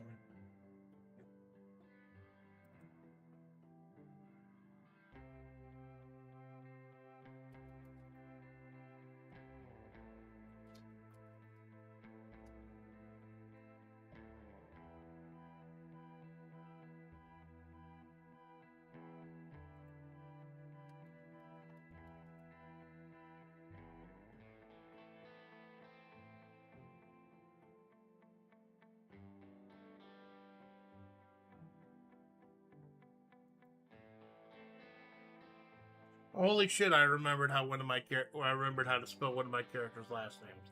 I'm really becoming a writer. This is the day that Amanda Splatts actually finally became a fucking writer.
keep these big words that I hear. I keep using them, and I want to make sure they mean what I think they mean.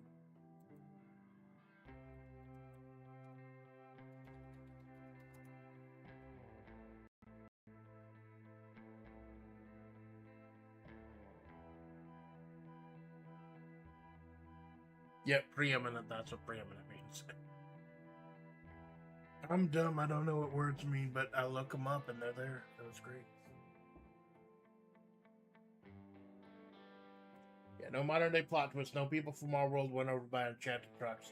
This is where I get bummed out when a new game comes out, a new piece of media comes out, and I watch the trailer and it looks really cool, a lot of fun. And then at the last 2 seconds of the trailer, there's a glitch out effect, or there's like mysterious words or something that implies a darker underbelly, and like, fuck!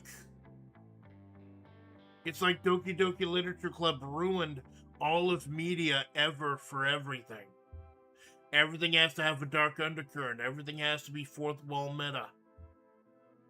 Why can't I just like have something that I enjoy on the surface? I think that's why I gravitate towards like older shows like Slayers or like old Sword and Sorcery stuff, like Record of Lodoss War. That's what I figured Grayscale Saga is. Something like Record of Lodoss War. Something you can enjoy on the surface without all the meta bullshit. And it's not that I hate the meta bullshit, it's that these days everything is meta bullshit. Like there's a cool game trailer, and then like in the last 2 seconds, I'm like, no, this is not the thing I want. This is not the thing you offered it up to be. It's a spoopy thing, and it's Jeff the Killer's gonna come out and touch your balls. No, I just want a fun game. I just want to get 4 hot chicks together in a dungeon, have them kill monsters and shit, get treasure, like massacre a dragon if necessary. That type of thing.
Thoroughly.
I don't think I need a period after the exclamation mark. That was one of the weird things for some reason I retained. Like, at the end of punctuation, at the end of a quotation mark, if you're ending the sentence, you put the period inside the quotation mark and not outside of it.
One such person was hauling herself out of the massive aquarium like tank, the beads of fresh water rolling off of her scale like flesh as she ruffled her slightly webbed fingers through her tuft of green hair before sliding her newsboy cap back on.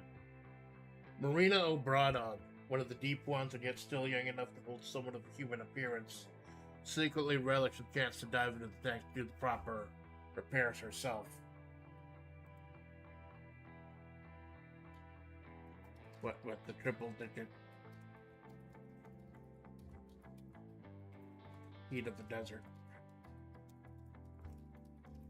and all. The face of the Mojave salmon hatchery was spunky and playful, but was old enough to have a good head for business. And business was booming after a recent deal they'd signed with the Vegas Dream, Mojave's most preeminent casino and resort. So the Mojave salmon hatchery being a family business, Marina had to get more of a family to help out. So the morning found the guild girl staring down at a few of her older uncles. Thoroughly disturbing creatures, half fish, half man, with distended eyes and massive sloped foreheads, and little to no hair, and mouths that gaped open, completing what scientists and mad sea captains dubbed that Innsmouth look. With these being the true faces of the deep ones, it was no coincidence that Marina was chosen to be the face of the company. Marina belched out some instructions in a series of broken gurgles. She was never really good with her mother tongue. Before toweling off and leaving her uncles to their own devices, watching the endless tanks of salmon in glass enclosures deep in the desert. I gotta be careful about run-on sentences. I'm really bad about run-on sentences.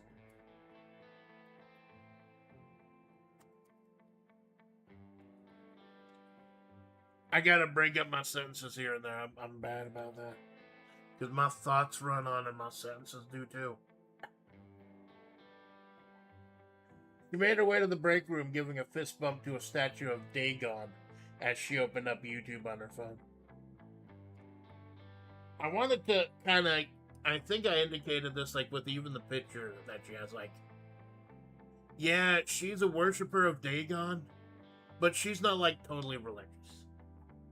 Like, there are people who say they're Christians who wear a cross necklace or something, but they don't really follow, like, Christianity. Like, they don't even go to church. Like, they're like a lapsed Christian or something. Like, she's vaguely a worshiper of Dagon. She's vaguely cultist, but, like, it's not gonna harsh her style. She's cultish. I don't like it. I'm gonna have to work that in the store. So she's not a cultist. She's cultish.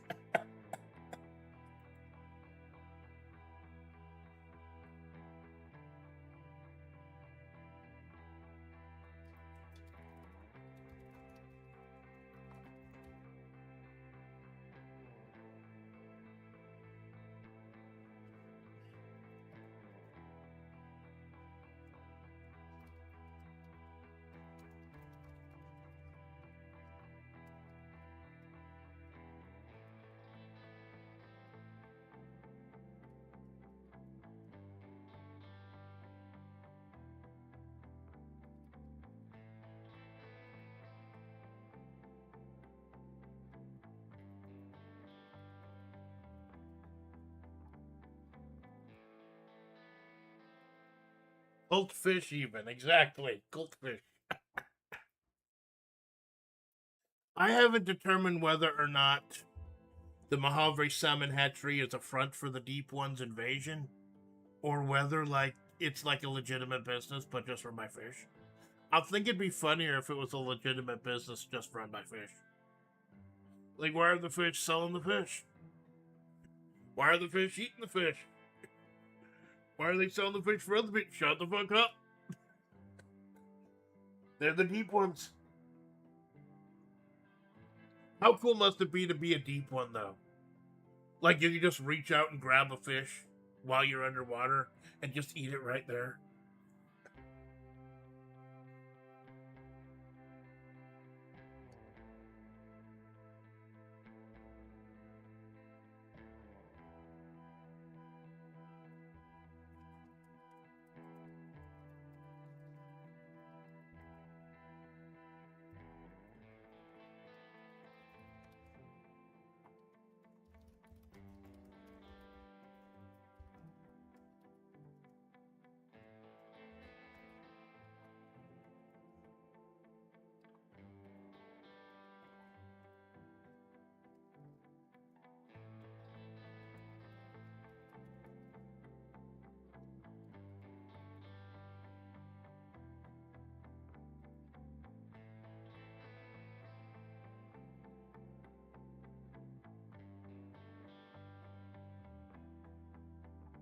No, I'm loading something up in chat here.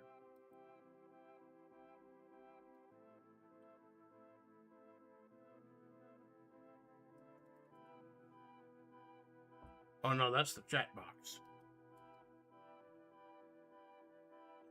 Really? I'm sure that was an email.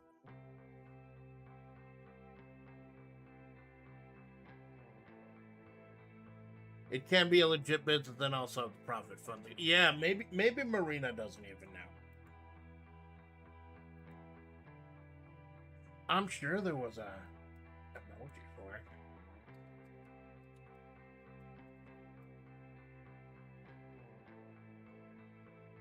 Let me test it.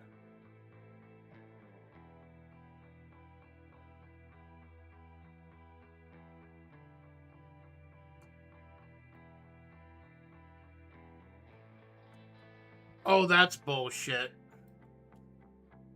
That's fucking bullshit.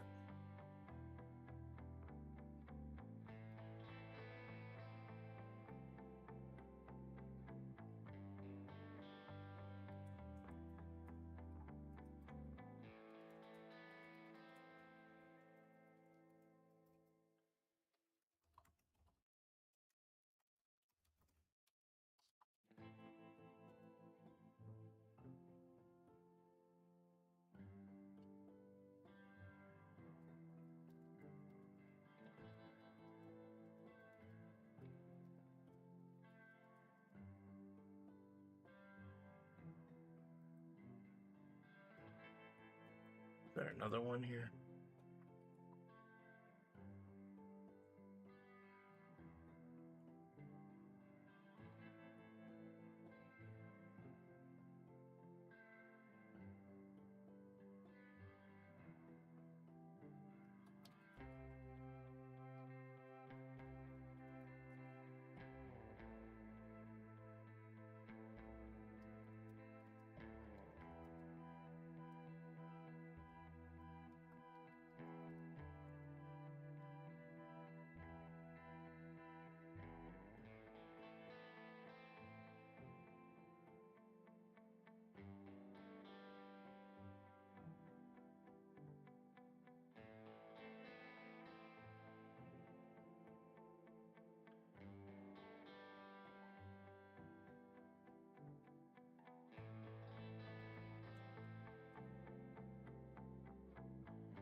Right on time, Marina thought as she opened up Amanda's creative writing stream, being met with some copyright-free lute and flute music as Amanda grumbling about work. Marina didn't limp into chat with the usual hello or good evening. Instead, she typed in the Unicode emoji for Japanese goblin and golf hole, and a Tengu mask and putting green appeared in chat.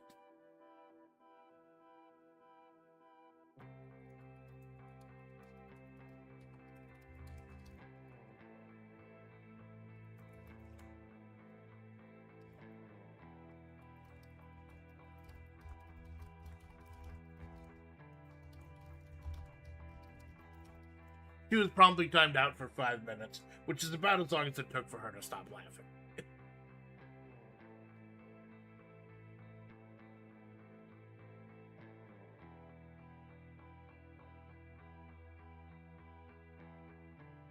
So we've established Marina.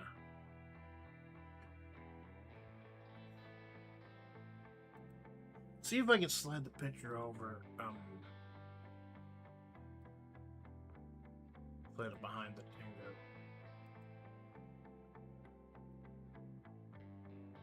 A little bit nicer looking. Yeah, that's bullshit, man. I knew there was a Tengu emoji. But no, it's not Tengu. It's Japanese goblin. I'm like, fuck you, buddy. Yep, no. That's not, Tengu's not a goblin. Tengu are proud creatures, man. I'm gonna have to get irrationally angry about that during my next golf stream. As opposed to getting irrationally angry about that now.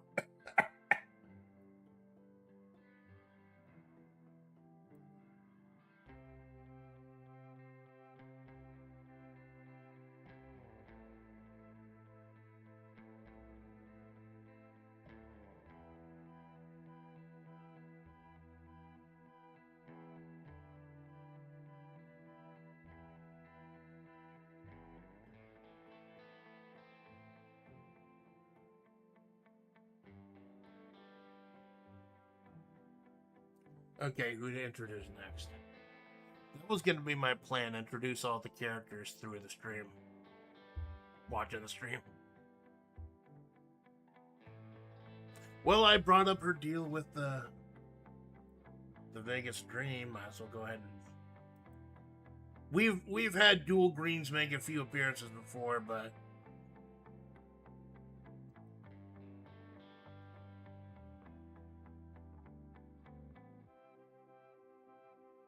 she's actually going to be part of the story this time around.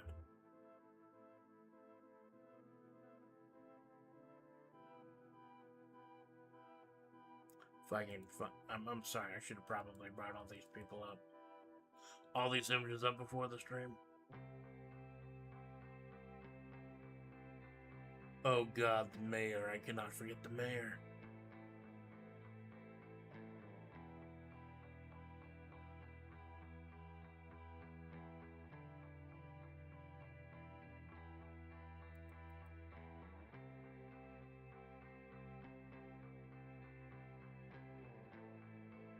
I think maybe Dual Greens, I can use her to introduce the mayor.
salmon's gonna play a big part in the story. I'm sure of it. It's all gonna be about the salmon. The whole story hinges on salmon.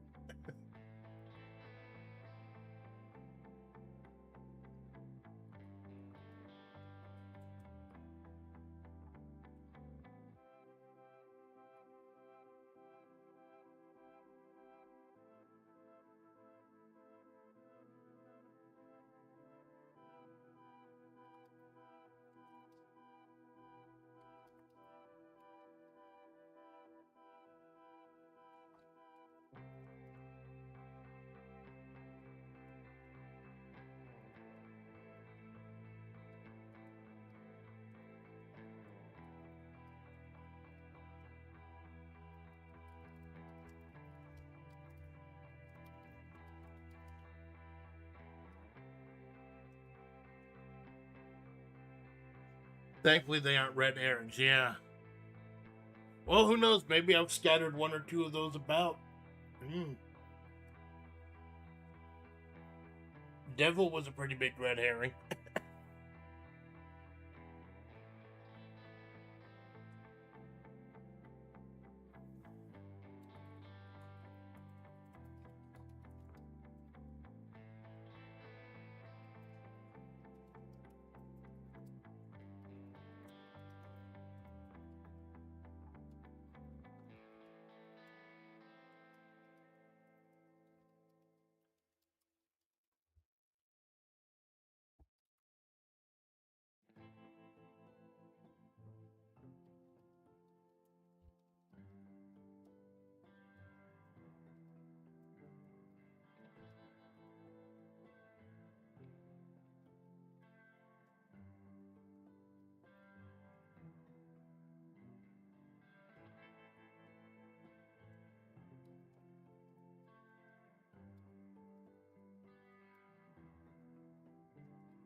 Yeah, a massive casino in the middle of the desert. Like, even before I played Fallout New Vegas, it was an influence on the Havre.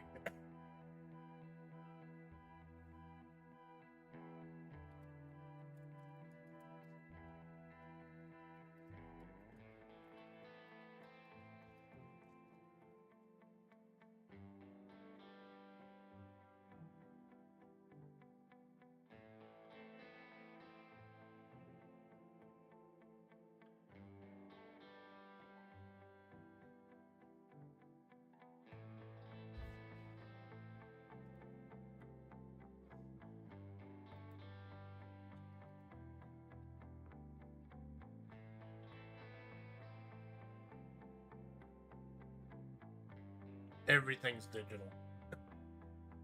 Oh my, it blows your mind. Like, Karl Malone recently lost the internet for a few days due to, like, people stealing shit. Do it, like, at the base or something. I don't know what it is. But you do not realize how much of your life is online until you lose internet. Like, that's one of the big reasons I chose business level internet. Because I don't think my internet, like, for the whole 2+ years I've had it, I don't think my internet has been down more than, like, an hour. Like, since the last few years I got it. Because I shelled out a little extra for that business level internet.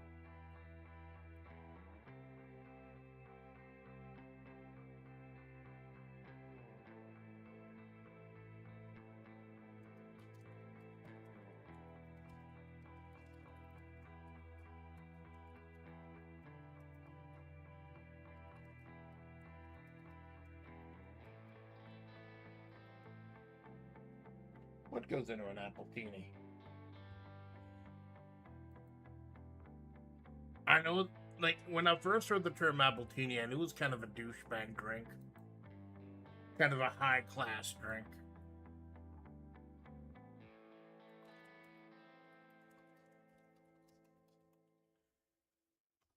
Because it sounds a little bit douchey. It's like a martini with an apple, I guess.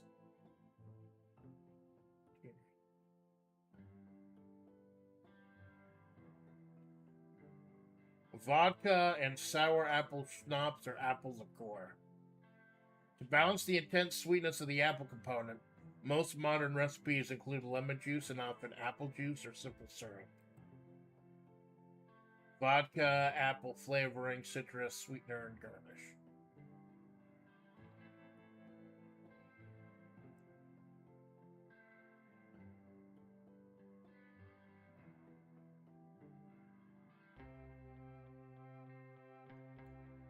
Huh.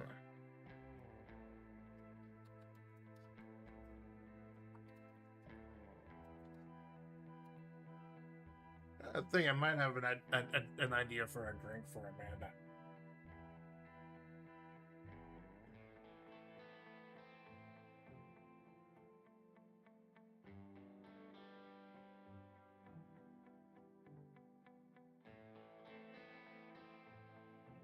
Oh god, that's perfect. Oh god, that's perfect. Amanda has a drink now. Amanda's got a drink now.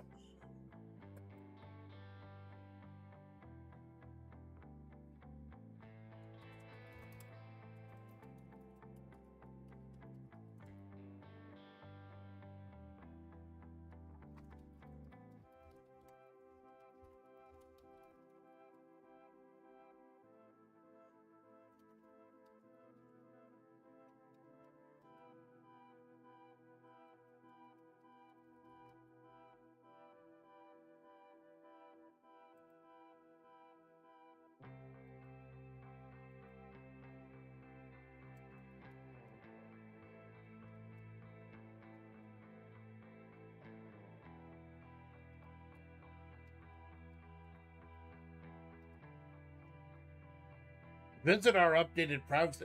That's the second fucking time it's done this today. Like, thank God it hasn't killed the stream so far.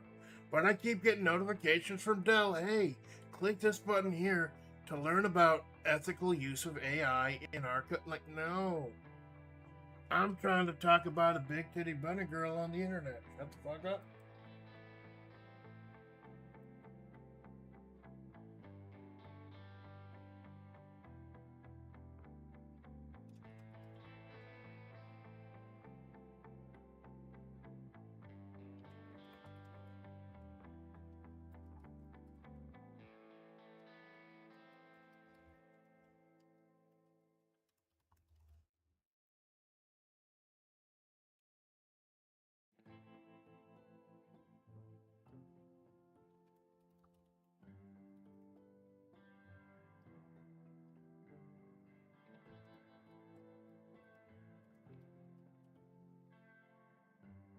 Gamer subs watch out competitions on the. Yeah, holy shit.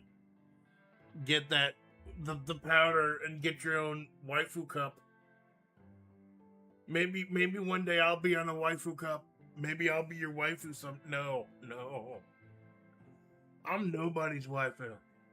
I fucking know that.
Several hexes away, as Mojave was a series of hexagonal pieces of land that shuffled and changed position regularly due to the taint of eldritch sands from the wars long ago, the infestation of this land worsening even this day. On the other end of salmon-related business deals sat a towering, voluptuous figure who was as cold as she was hot. Dual Greens, the 6'7" top-heavy modern-day Amazon who ran the Vegas Dream Casino and Resort, didn't have a lot of time to sit and lounge around in an office. So instead she cordoned off a corner of the VIP lounge and just doom-scrolled and ran the numbers whenever she found the time. The busty bunny girl goddess clad in green sipped a virgin appletini. For the various cocktails and shots that flowed like water from this place, Greens was a teetotaler herself. Impaired judgment was for her clientele, not her. As she browsed the various trinkets and baubles paid for in clout that lined the VIP lounge's walls. Sports jerseys, gold wreckers, tech antiquity, and a dusty ball cap with an unreadable logo. Nobody had asked Greens what the ball cap was from, but she decided it belonged to a place of prestige among the signatures of the rich and powerful. So it sat there, watching over the statuesque Greens issuing orders to a large cadre of tall, busty bunny girls. Not bunny girls in the lagomorphic sense, but bunny girls in the Hugh Hefner is dead, so he can't sue us sense.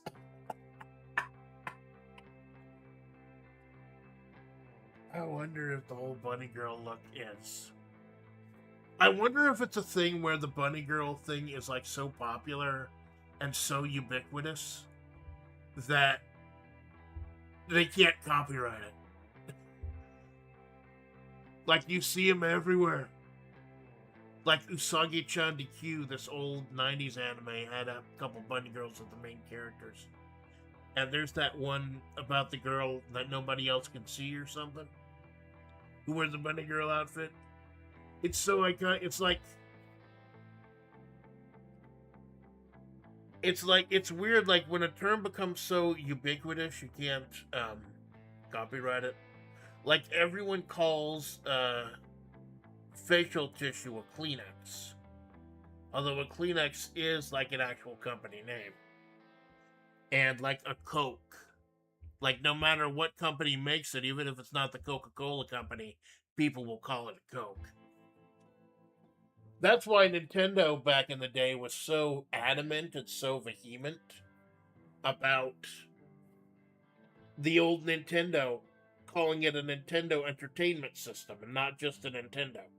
Because if Nintendo became the ubiquitous word for every video game console, and every console was just called a Nintendo, then they might lose the trademark to that because it just becomes the name for everything. I believe. Don't take your legal copyright advice from a fucking roadkill androgynous girl on the internet. But yeah, so I'll have to look that up sometime. I mean, it's not pertinent to the story. Like, even if it is something she could get sued for, she's powerful enough that she could just make it disappear anyways. I think we've just scratched this. Like, yeah, Dual Greens is there for titillation, but she's not just there for titillation. I've kind of been dropping hints. Before Nintendo became popular, every game was called. Yeah, that type of thing. Hey, Dragon Lord. Hey, thanks for stopping by. We're doing the first chapter of a 5-part saga. Just kind of setting the scene on the main characters right now. Because I know I'll introduce a lot of characters. And it failed really hard for a while with how many old people I've heard calling any console a Nintendo. Yeah. I think... I'm not sure, but I think it was the rise of Sega as a competitor that kind of helped them. Because now they had to verify is it a Nintendo or a Sega.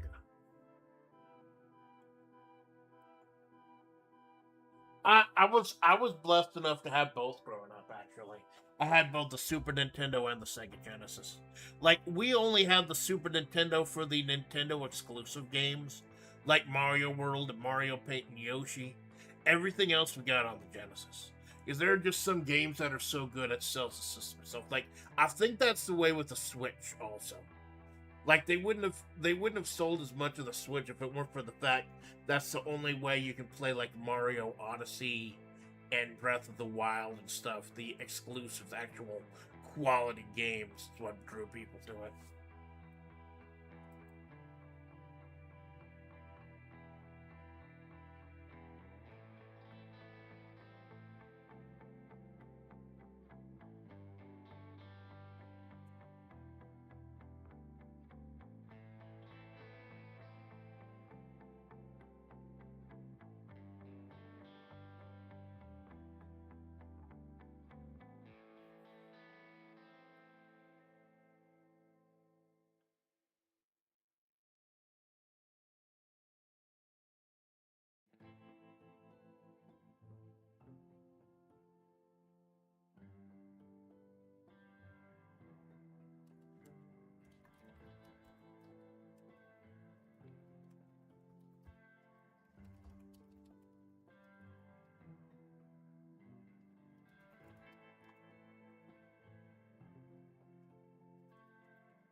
My brother had a knockoff called Game & Watch called Jungle, and a proper Gen X fashion he called it an Atari. Yeah. Then, of course, there were those Tiger handhelds, the tiny little shitty LED screen ones that had like one game. I had like 20 of those back in the day. I think his brother Splatts was able to get them free somewhere. Like, I had a bunch of those shitty Tiger handhelds. Now you can emulate them on MAME, which is fucking amazing. I wonder if you can emulate them on RetroArch. You gotta look into that.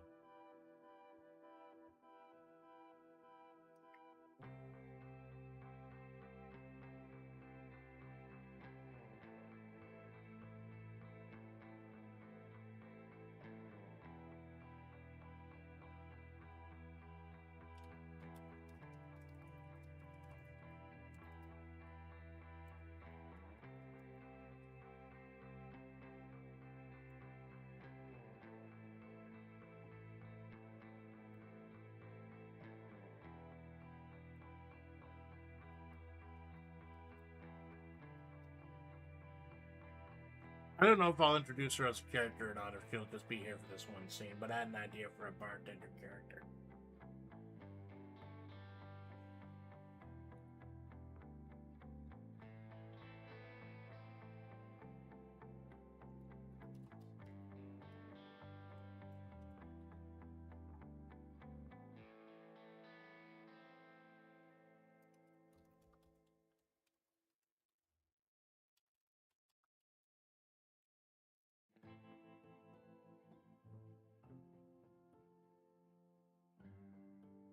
Or maybe she kind of harkens to an older character. I don't, not really.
Man, sometimes I wish it was a million just I could make a lower spec console of my own, hunt down a bunch of retro indie gamers, make stuff without revive the old video game era. The sexual realistic graphics kind of ruined gaming. So you want to make your own like Ouya or something like that. I'll tell you, man, I don't play it much anymore because I became kind of frustrated with it. But if you want that old school retro gaming feel, check out UFO 50. That they actually have a lot of they get the feel of a lot of the classic games right with some modern conveniences. Honestly, they fucked up like they got a lot of the or the classic frustrations too. But that's about as close as you'll get to that old school era, UFO 50. I haven't played that in a long time.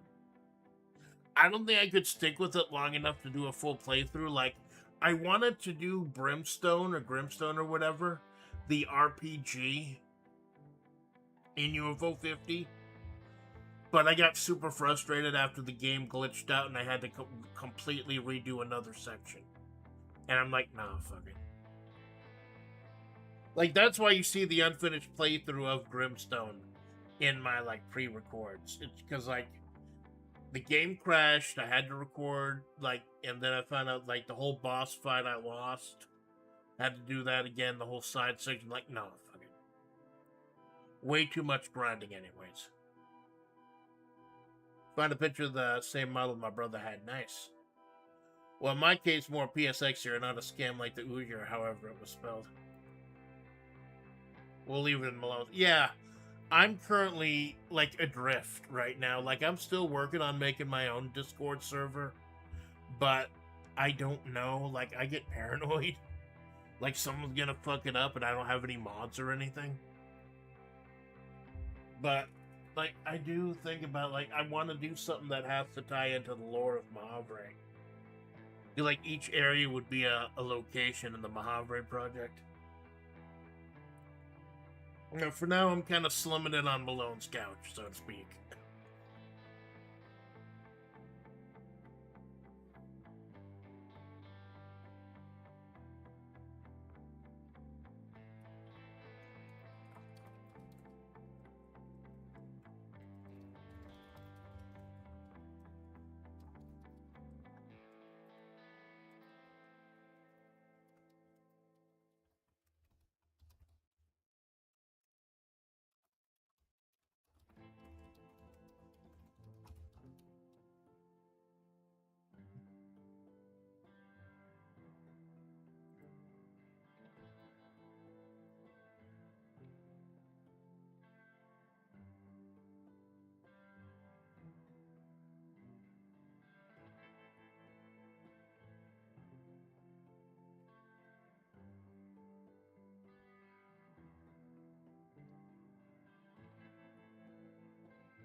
As Green's army was giving their marching orders, one particularly tall, dark-skinned bunny girl vaulted over the bar, holding a shot glass filled with brown and red liquid with a lime wedge impaled on the rim, and presenting it to Greens, who glanced at it for a few seconds before shooting an inquisitive look back at the bartender.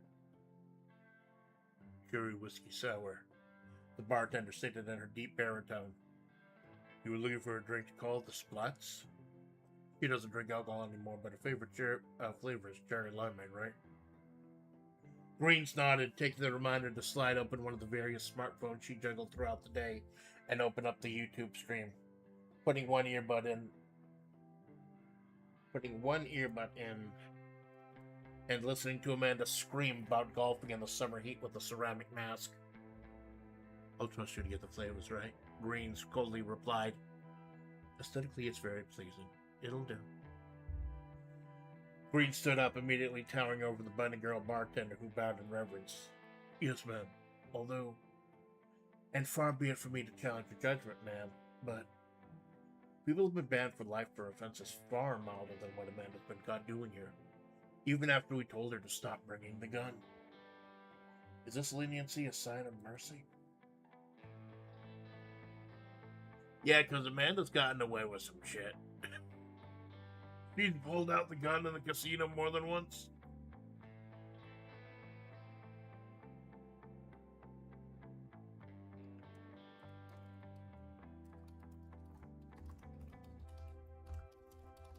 Or pity for what those rattlers have done to her.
Green sighed, on the verge of firing as one for daring to question her. Her eyes glanced over to the VIP shelf behind the bartender, focusing on that dusty, worn ball cap. Call it an investment. She snipped back before her to the casino floor and approving stares of her supreme clientele.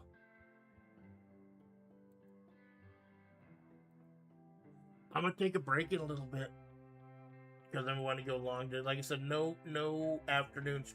I may gorilla something a little bit later if I feel like okay, but don't expect it. For the rest of the year, I'm gonna try not to have a stream after creative writing, so I can go as long as I need to.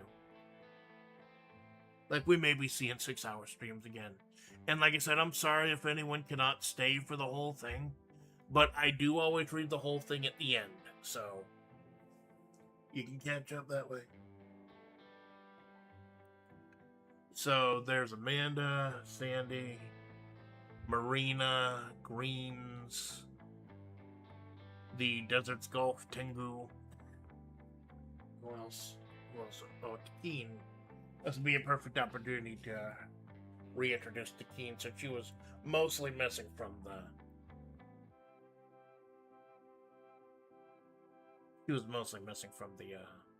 Plus, I don't think I ever, really explained what the water bearers were. This would be perfect. Since this episode's all about setting the table.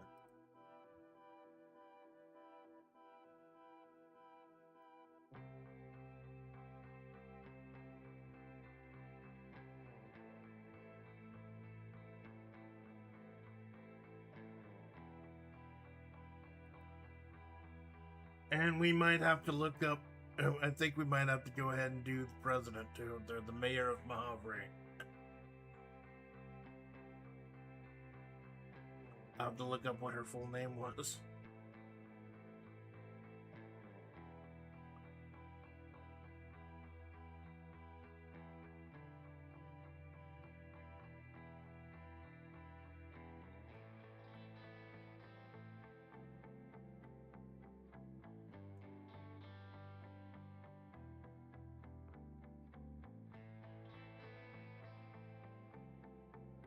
There we go, Agent Takeen.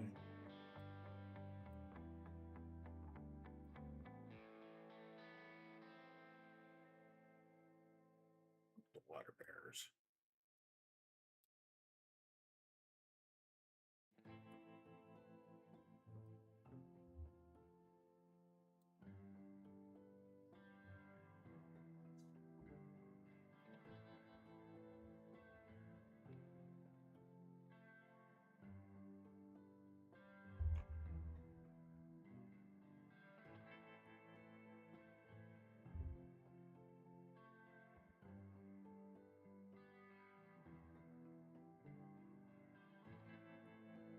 You know what? I've been going at it for 3 hours. I think that's good enough time. Like, go to the restroom. Oh, bear.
I'm back.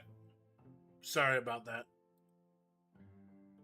So we're not gonna. I had a little brain blast, so I was using the restroom. We're not gonna do tequila just yet.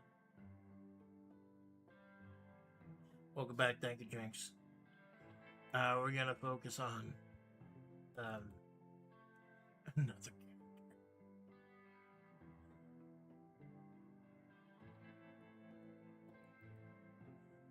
I ended at her last stream.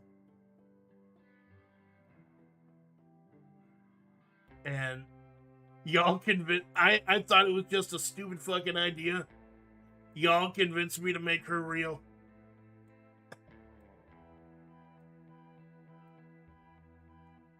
Y'all convinced me to make her real.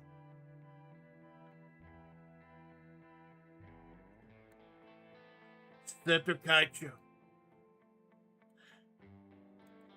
The mayor of Mahavre, Seto Kaicho. I actually had to look up what her name was. Okazari Seto Kaicho. I think we need to learn more, a little bit more about the power structure in Mahavre right now, as it is. And the student council president in charge. We will get to Keen though, because I do also spend a little time talking about what the water barriers is. But yeah, I need to get into a fucking weeb state of mind now. Because we're all just anime girls on the internet, aren't we?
What is the most prestigious school in Japan?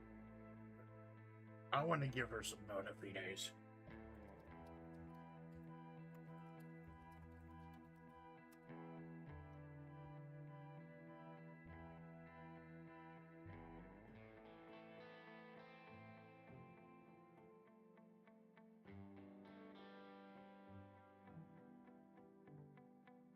University of Tokyo, of course.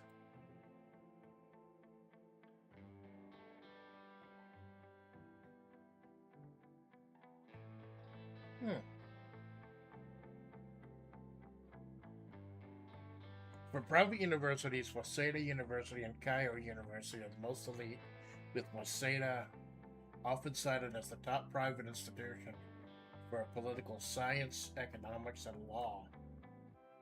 Oh. Waseda University.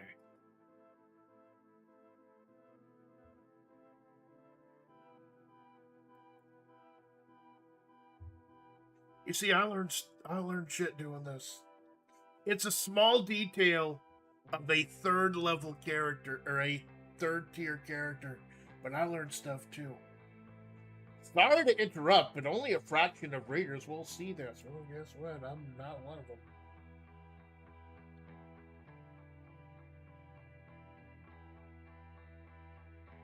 8th and 11th Prime Minister of Japan. School is formerly named Waseda University in 1902. 36 departments, 13 undergraduate schools, 23 graduate schools. The facility and alumni include 8 Prime Ministers of Japan, 3 Prime Ministers of Korea, founders of leading Japanese and Korean companies, such as Sony, Uniqlo, Samsung, CJ, Lotte, and POSCO. A number of important figures of Japanese literature, including Haruki Murakami, Yoko Ogawa, and Yoko Tawada. Yeah, sounds cool. Founded by the 5th Prime Minister of Japan. Oh, this is cool. I'll have to dig into this. This might be neat.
Your dragon was left behind as military's master Dora.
From one seat of power to another, as the most powerful and richest business owner in Mojave returned to her rounds, the real power of the county congregated in the mayor's office, an offshoot of the old courthouse where J. Moss Malgrave used to be district attorney and the justice used to be sheriff. For the few that followed the political intrigue that barely permeated into everyday life in Mojave, the military pulling out of the county, and Mojave once again becoming an autonomous region of the United States was earth-shaking news. People had gotten used to Mayor Okazari Setakaiko's long-winded, fiery speeches and rhetoric because she didn't actually have the power to do anything. But the 20-something Waseda University graduate was up behind the military's massive pullout and suddenly found herself in the middle of the power vacuum.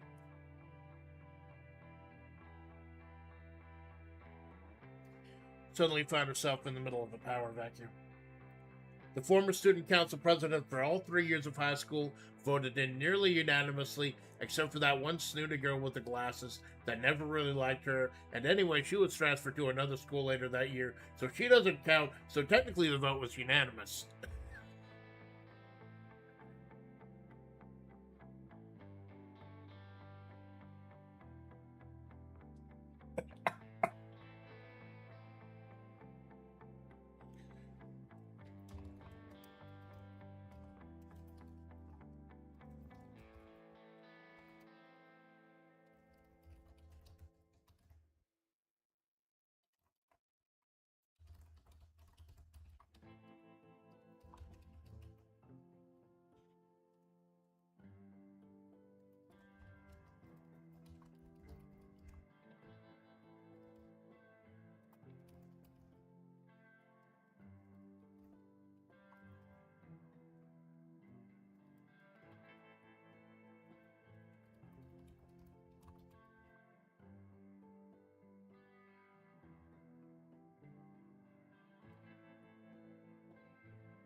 Oh yeah, I don't forget we called her Mayor OS because did I? Yeah, I think I did. Yeah, check the document.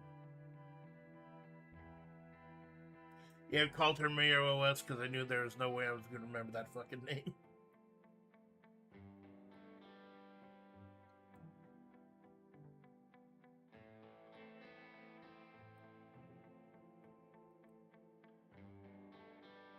That's weird.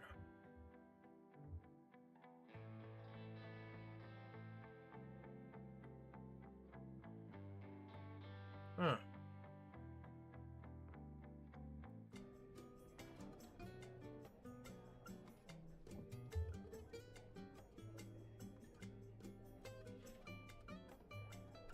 Usually not able to see my desktop. Like, I don't even show the desktop, but for some reason it showed my desktop. Huh. No, there's nothing embarrassing. I'm just checking the icons. Nothing embarrassing. We don't have to nix the stream or anything. Y'all now know I have Uncanny Cat Golf downloaded.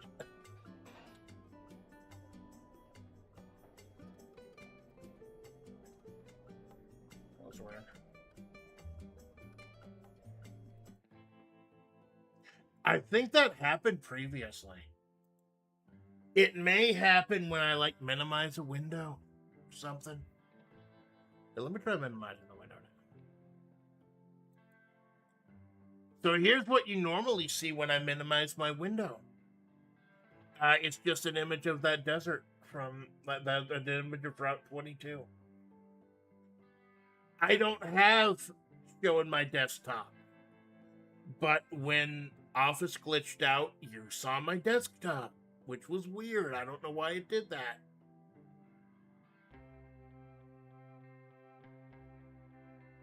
Yeah, it's just my different files. Because I don't do any real life stuff on here. Like, everything in this computer's name is Amanda. Like, my real name has never been typed into here once. So, like, I'm not scared of doxing myself or anything. But it's weird that it did that.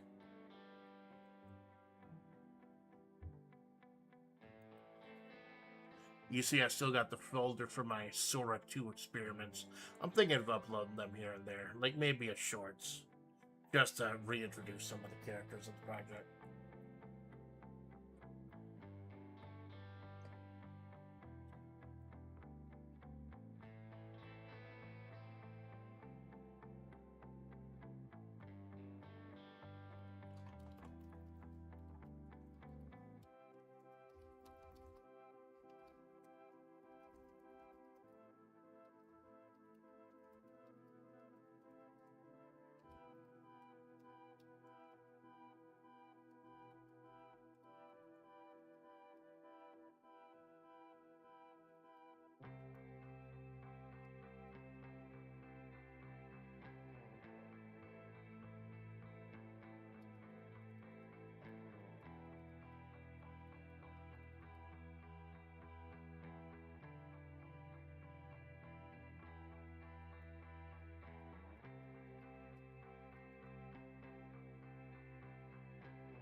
What do Japanese?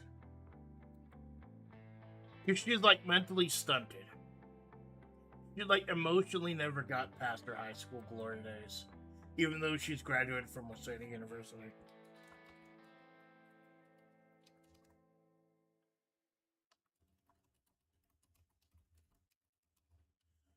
I'm about to horribly fuck up my search results.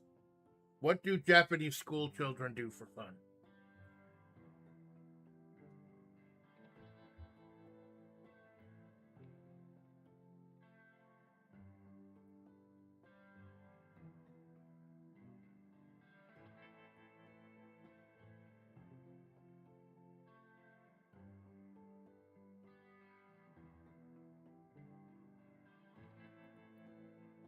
Oh, normal shit. It's just like the stuff in my Japanese animes.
Yeah, salmon's gonna be the key to all this. Mayor OS, as the people called her, ruled with an iron fist, which was easy enough to do when you ended up swinging at thin air. But that fist was beginning to carry some serious heft, and that led to some soul searching on the part of the young graduate. Soul searching, of course, best done with a group of friends, now officially called her cabinet, and stacks of fresh sushi, hand delivered from Mahavre's only salmon hatchery.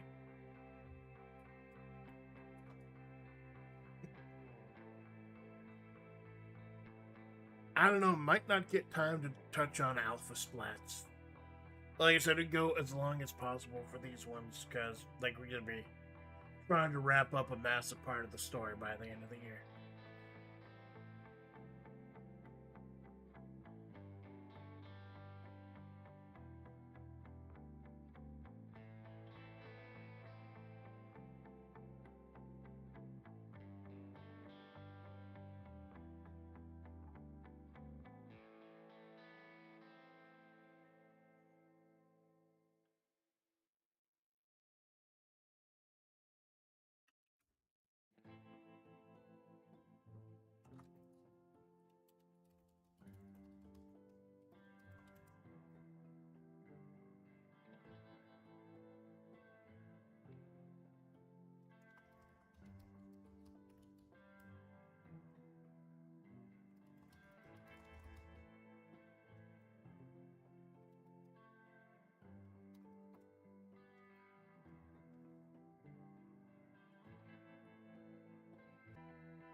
We're back.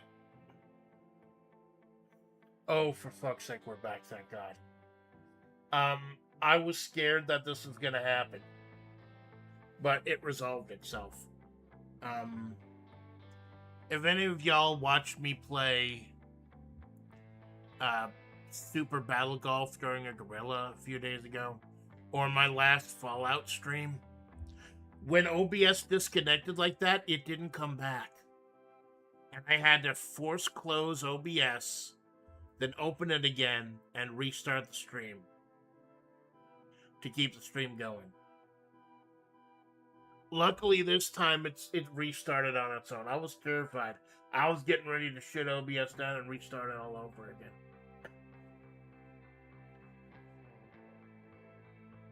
But y'all didn't miss anything. You'll just miss me trying to figure out how I'm going to do a voice that is both forceful and absolutely kawaii.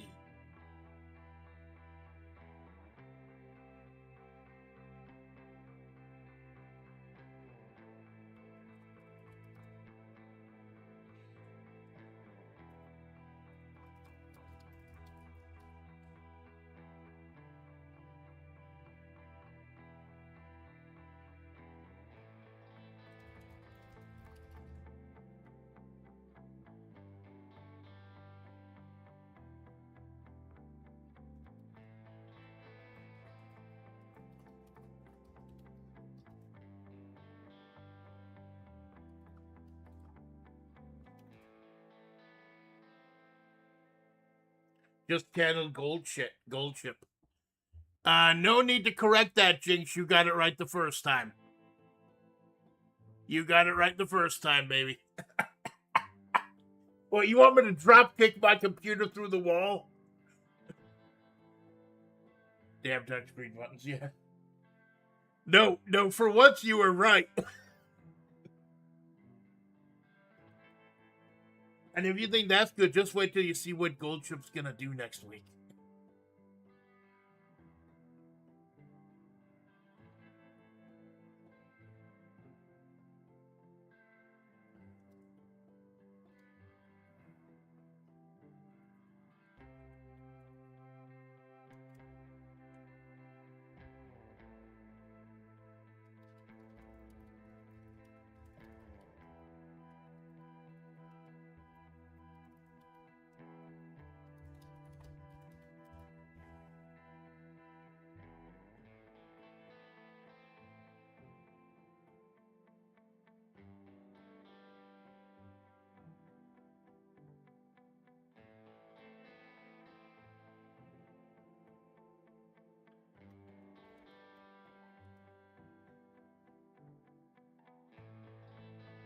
Oh my god, I think I figured it out. I think I figured out how to do this, like maybe save a little time.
defense of this great nation, Mayor O.S. barked out in a tone that was both forcefully and absolutely kawaii through mouthfuls of shrimp tempura and omelet rice, is what comes to mind.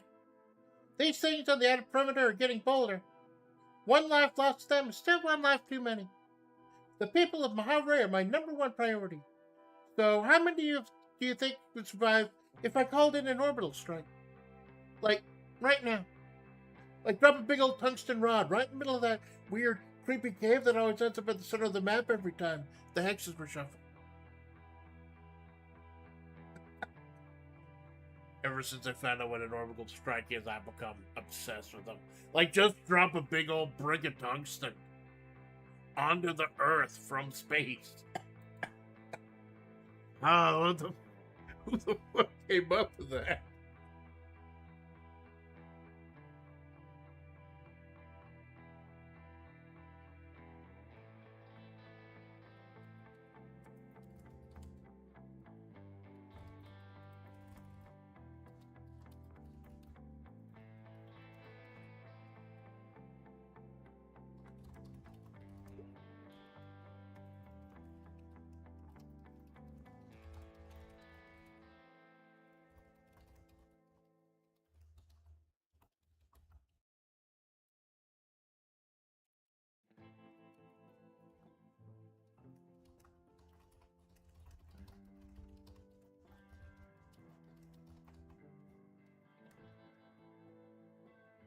Hey, as long as it works, there you fucking go.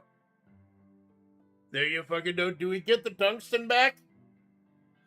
Do we send a dude in after the drop and get the tungsten back?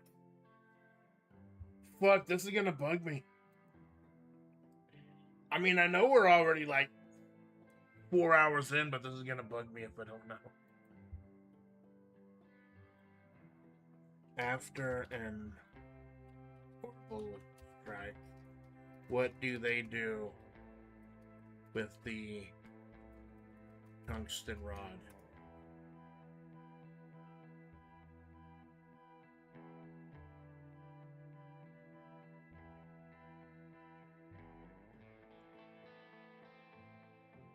It's thoroughly disintegrated and does not remain intact.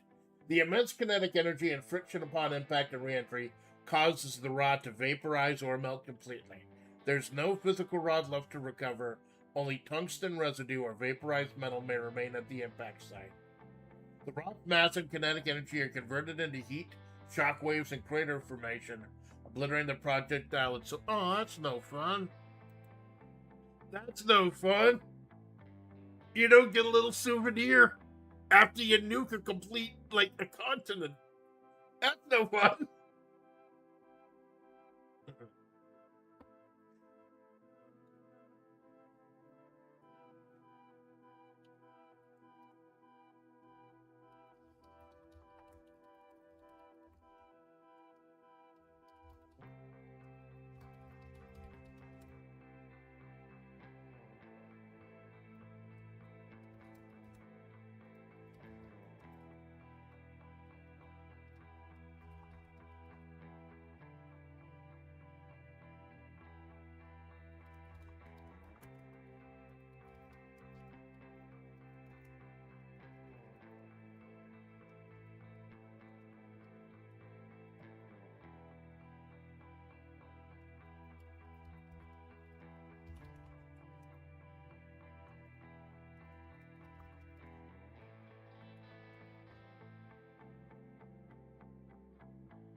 Yeah, real.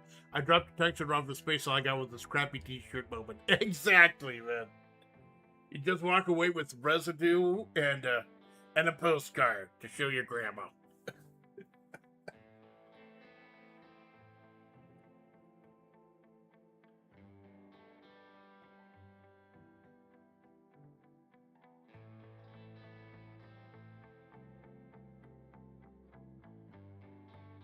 I'm trying to think of the dumber shit. Massive hole in the ground. Yeah, that too. That too, man.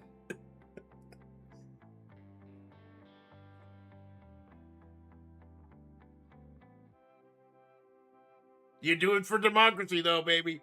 Grandma understands you do it for democracy.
I'm not sure if that's how it's spelled, but y'all get it.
Oh god.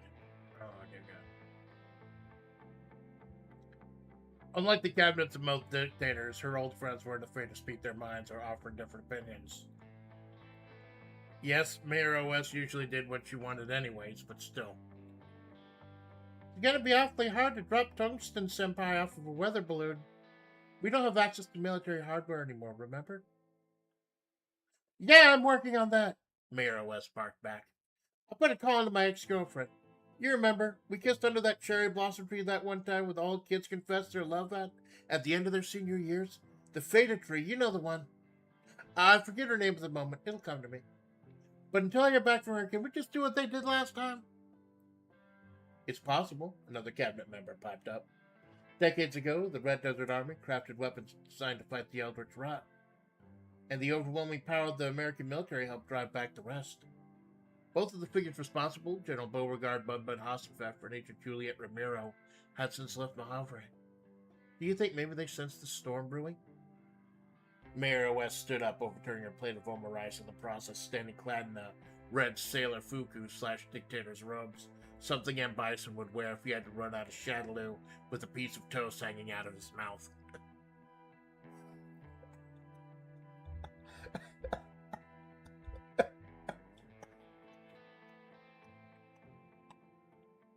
So stupid. It's so stupid I have to leave it in. It's so fucking dumb I have to leave it in. I refuse to believe that. There are these great heroes of this land. Scour the countryside. Put our best agents on it. I want to know their secrets. In the meantime, figure out how we can get a tungsten run to space on a two-string budget. Make it rock!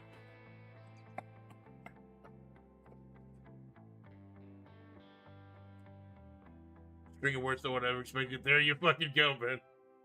There you fucking go.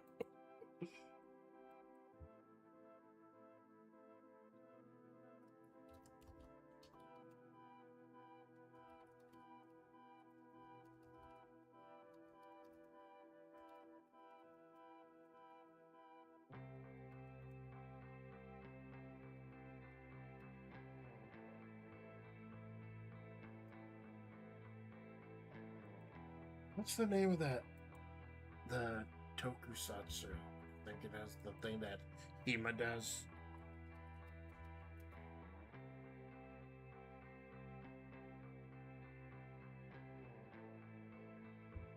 Yeah, tokusatsu.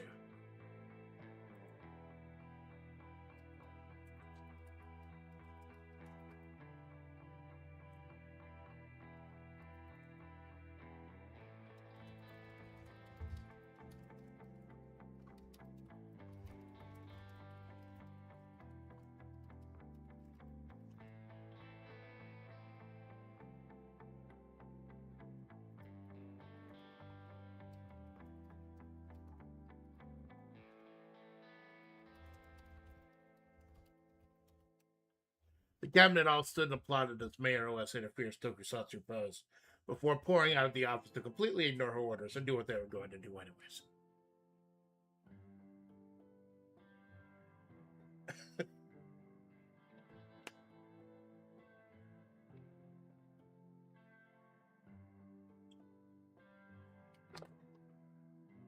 Here we go. Mayor OS. She's gonna be fun. She's gonna be fun to write. Now we still gotta do Keen. And of course end with Mossberg. And good luck running Mossberg into Gaga. Well, yeah, the first chapter's supposed to be a little more lighthearted. Things are gonna get fucking dark, trust me. Thanks for stopping by, Jinx. Like, I know this is around the time you have to leave, so obviously, like, let me know what you think once you've had a chance to check out the full story. See you around, my brother.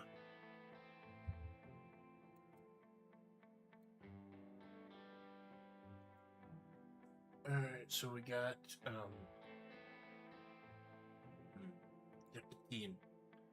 get a little bit of a hint of what the water bearers are.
Yeah, that time to do Keen and the water bearers.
Your privacy comes first. Once again, it's the third fucking time Dylan showed me that shit.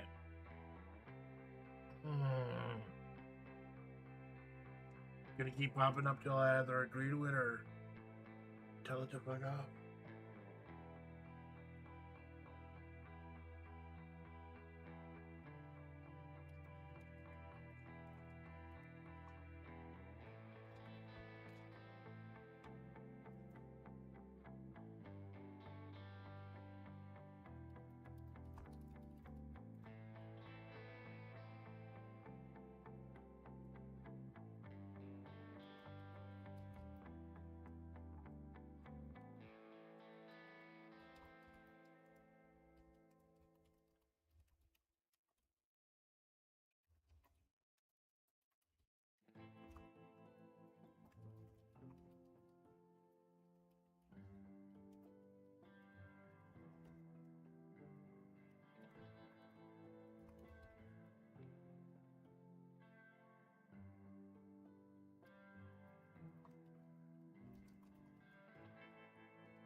Get their bodyguard. Gods don't need bodyguards.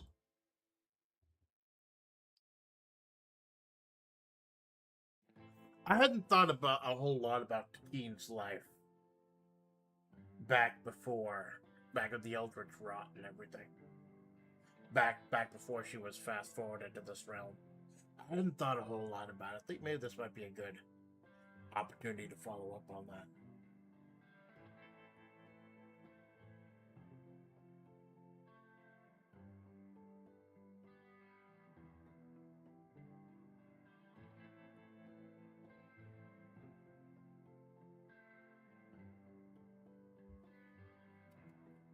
She was a dancer.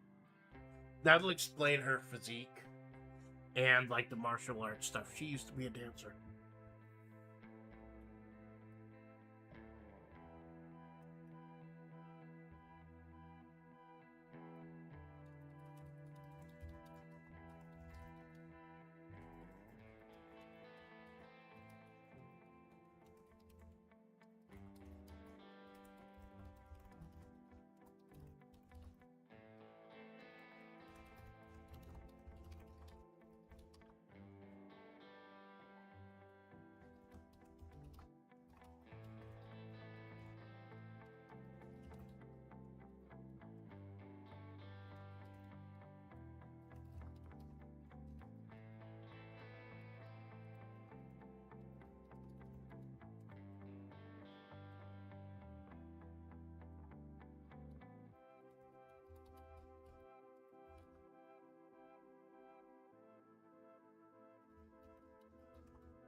One, however, once secluded from her fellow cabinet members, made sure to send off an encrypted text that disappeared down underneath the tainted eldritch sands and found its home deep in the bone-dry waterways that once carried the water to all parts of this holy land.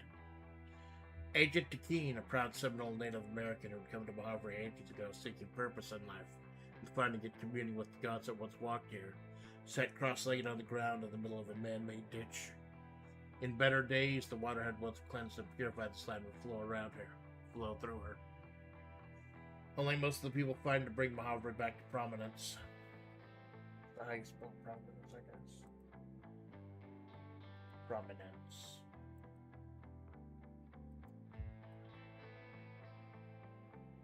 Keen remembered what it was like before the water disappeared, before the gods abandoned this place. And that's because the agent was from the past, a time long before many in Mojave today could even remember. The god she once walked with and communed with sent her forward in time to bypass the eldritch rot, an infestation that sickened so many during the war. Now, unmarked as she was, she'd found herself dreaming about her past life as a simple dancer, pleasing the gods with movements as fluid and graceful as the water she once worshipped. Now she'd had to harden herself, freeze that water into jagged shards of ice, as those dances became lethal chops and kicks that ended lives instead of enriching them. She's something beautiful that was turned into a engine of death.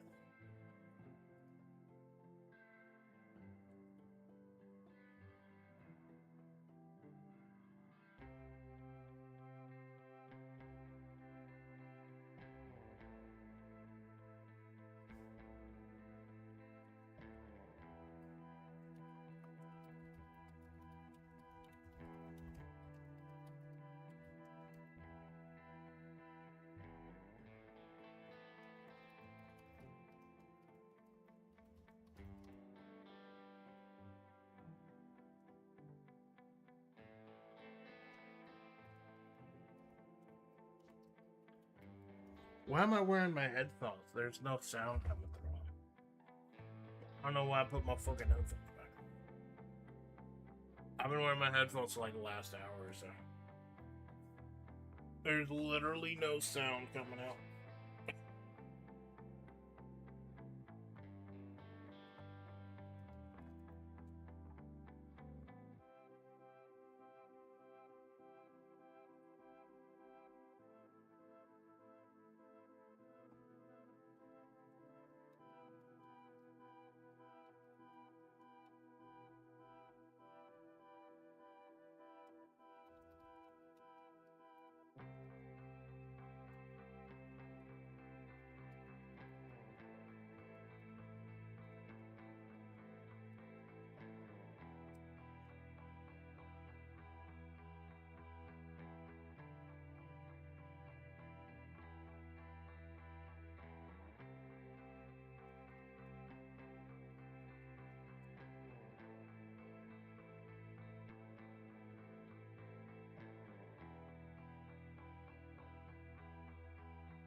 Keen, oddly enough, didn't mind what she'd become.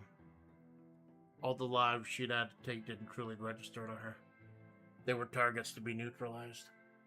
They were pawns to be guided. They were informants to be farmed for information before discarding them. The gods were her focus, and as such, she found a group of like-minded individuals, those who had not forgotten the teachings of those gods, even if they weren't old enough to have walked with them. The Water Bearers, the organization Keen prides herself upon representing, was an amorphous group of people dedicated to those two ideals: restore the water and neutralize all threats. Keen was a figurehead, yes, but those ideals permeated all corners of Mojave society. Student council member here, a bunny girl there, a deep one here, a golf club board member there, and soon intel flowed like water. But the Keen was their instrument, their dancer.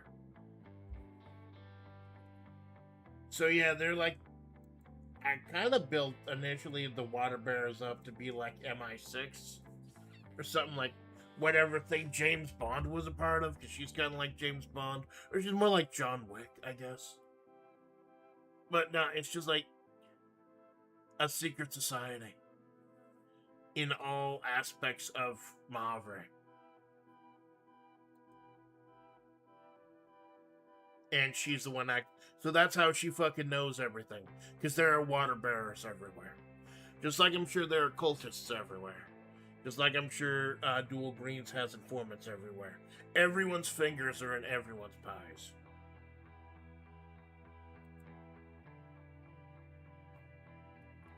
That's actually good.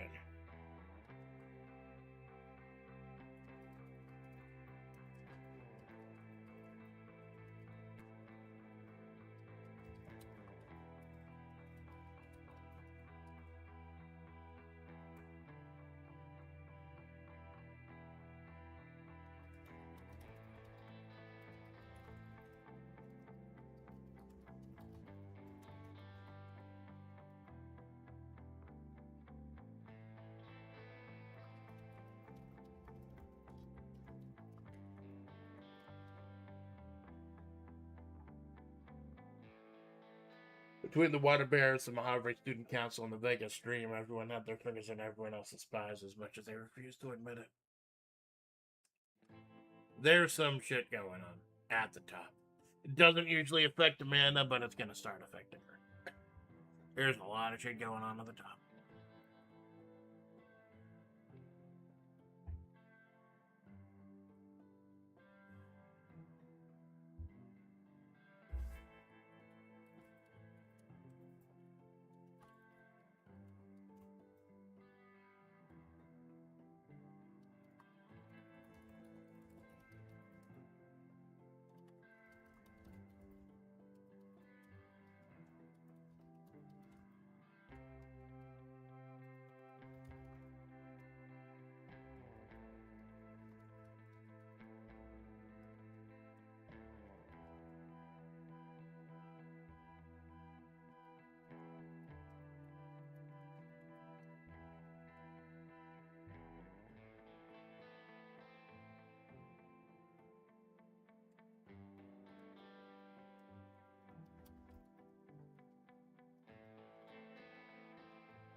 The Water Bearers, the organization Keen prides herself on representing, was an amorphous group of people dedicated to two ideals: restore the water and neutralize all threats. Keen was the figurehead, yes, but those ideals permeated all corners of Mahavre society. A student council member here, a bunny girl there, a deep one here, a golf club board member there. Soon the intel flowed like water. Keen was their instrument, their dancer.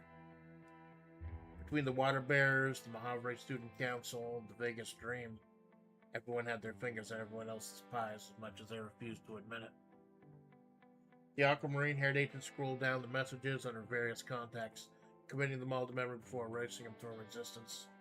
Whenever she felt the quest was futile, whenever she felt the water would never return to this once sacred place, she just remembered how her body felt as it flowed gracefully through the air, to the gods' approval. Sometimes it was the only thing that kept her going. Keen emerged through the entry point, the one constant hex of the ever-shifting sands of Mahavre. For as all the other landmarks shifted every time the winds changed, my east cave was always a dead center. As Keen emerged through the entryway to the old waterway, she passed by the beaded orange curtain, separating the entryway from my east lair. Found anything?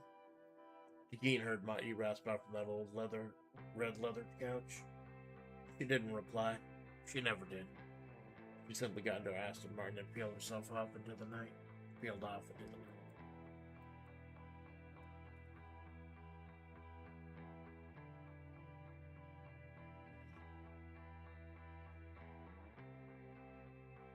I don't know if we need to reintroduce Alpha Splatts. Because Alpha is technically Amanda.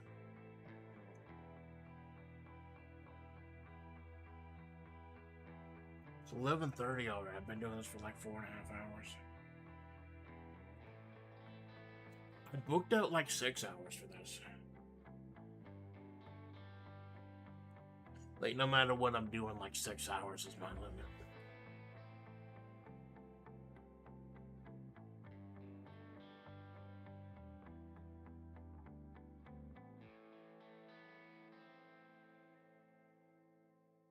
I'm going to like briefly reintroduce Alpha and then end with Mossberg. Because Alpha is going to be part of the story.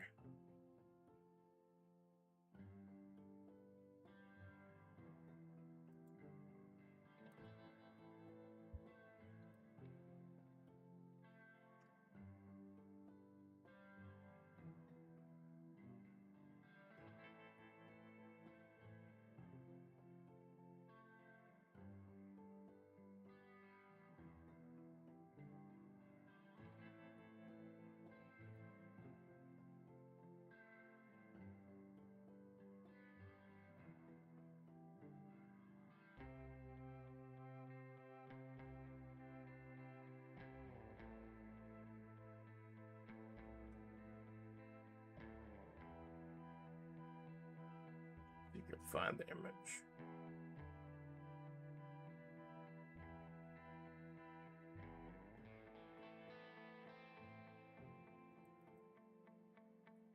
Go Alpha Splatts.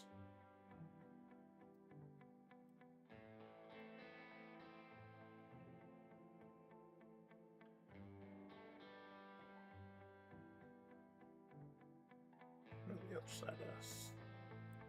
Set the kite show there.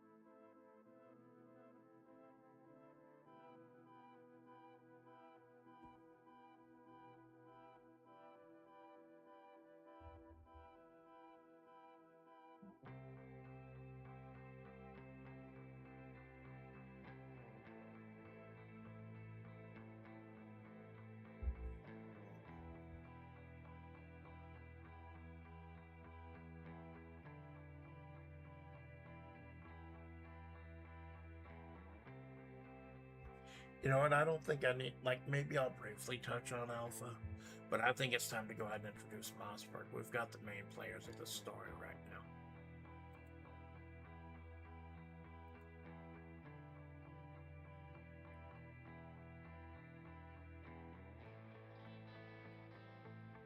Not totally sure we need to go into alpha splats.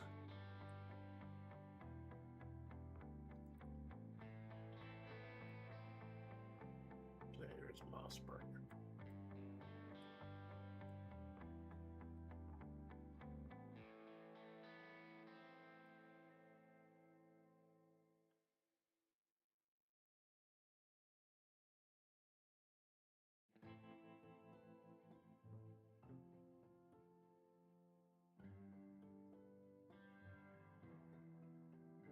Move myself up a few steps. There we go.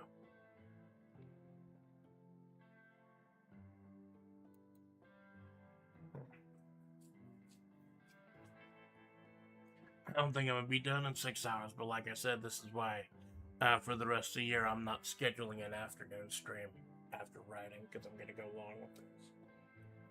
We're gonna try to answer some questions.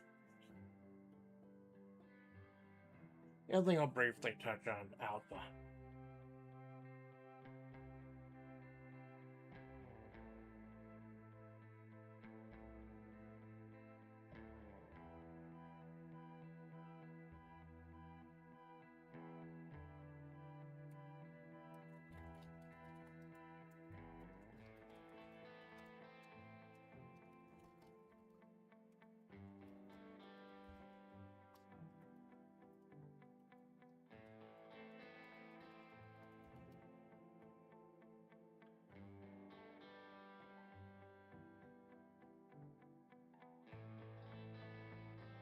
Don't want to do too much introspection with alpha, because alpha is Amanda, and that might spoil what some of is going on. Alpha's Amanda.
Amanda Splatts, the said titan in the rock quarry, was a 7-foot tall wall of 777 pounds of muscle, a physically inhuman specimen that seemed all the more impossible as it wore Amanda's face.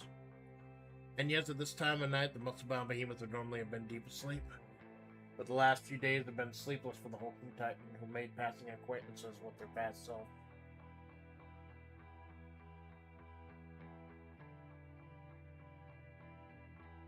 As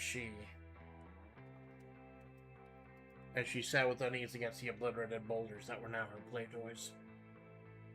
Or as the rest of Mojave saw a cocky, arrogant hulk of a woman, deep down inside, Alpha was still Amanda. Or technically, she will be Amanda, as she was pulled back to this time from the future.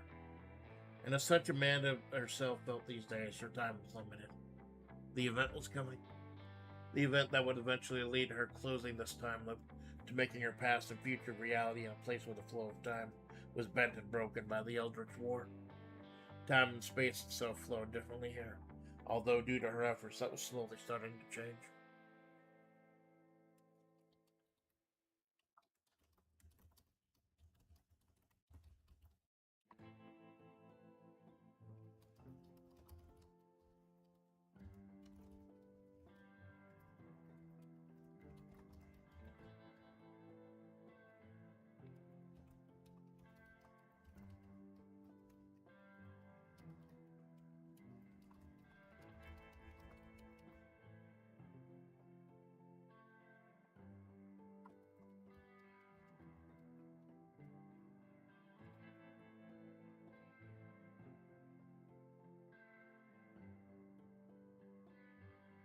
That may have been the only reason the time-space continuum did not make itself when she, for example, had let Amanda touch one of her monstrous pecs out of sheer curiosity.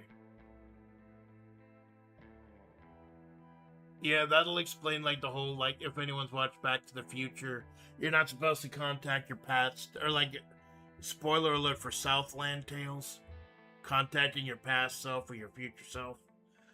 It didn't, because, like, time and space is already broken here. Everything is already fucked up. So you're not making it worth it. I'll just think, but things are getting fixed, and eventually, as things are getting fixed, things are gonna have to change. And she's got to be more careful. She doesn't want to unmake all time and space.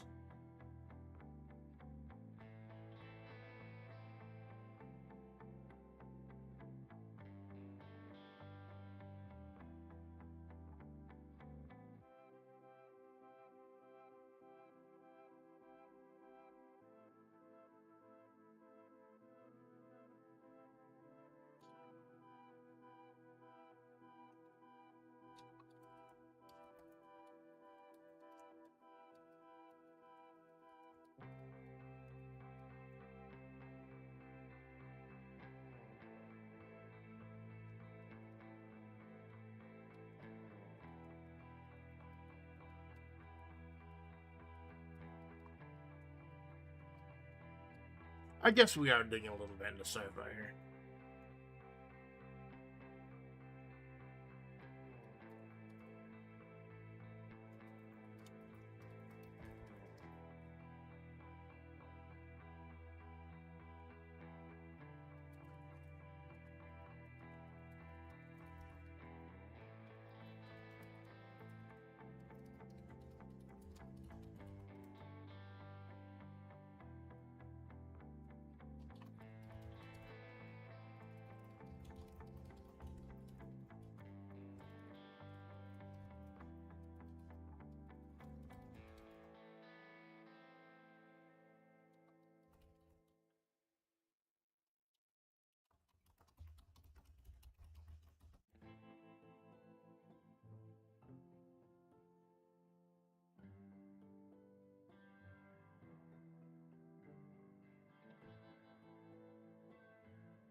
Alpha doing a careful dance of distancing herself from Amanda, so so she didn't break the still mending time-space continuum with her near infinite strength, but still staying in touch so the roadkill didn't feel like she'd run off another friend and ruin another relationship. Stayed in touch with the various texts and selfies. But the time was coming. Time to handle things that couldn't be broken with the bear hug. Alpha sorted through the old worn-out notebooks, trying desperately to remember every detail, sort out every necessary thing she needed to tell her old self, while trying to filter out anything that might change history as she listened to her pass-off on her smartphone, bitching about work before sending back to the fabled lands of grayscale. And the moment Amanda mentioned having to postpone tomorrow's stream to a meeting in Old Town, Alpha's heart plummeted. Yep, she nodded. That was it. Stay strong, Amanda, she whispered to her past self. I've done all I can.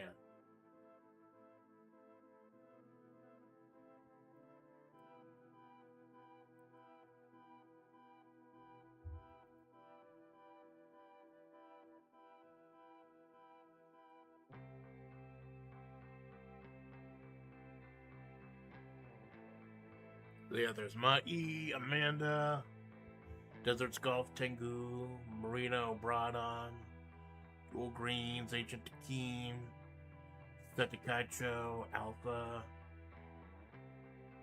Almost. Time to wrap up this chapter.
Oh, I got a notice from Verizon. A new phone is on the way. Oh, fuck you, buddy. I'm fine with the phone I have. Yeah, time to take a look at Mossberg.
Yeah, I keep forgetting that Mossberg is a they them. Although you originally it was because of her androgynous appearance, but then it's found out no, she's Mossberg is they them because they are the Rotten Havre. And their whole speech in the last episode was kind of exposing that. So I figured with their speech in the last episode, at the end of the last episode, I may not need to go too deeply into Mossberg. But if they're going to be the main antagonist in the BBEG, they do need to at least get mentioned in this chapter.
Desert Salt LLC had assured Amanda that they weren't spying on her through the camera built into her work laptop.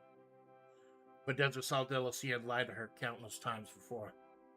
And like the scalded dog she was, she always scampered back to her master. So deep in the offices of the Tri-State area's most powerful salt vendor, former attorney J. Mustard Malgraves took another long drag of their cigarette, watching a topless Amanda scream, struggle, and cry through another workday. Made careful notes of where she suffered the most and tried to figure out how they could replicate them later. Fired off a couple of emails to Amanda's supervisor suggesting they tighten the noose a bit further. For the good of the company, of course. Always for the good of the company.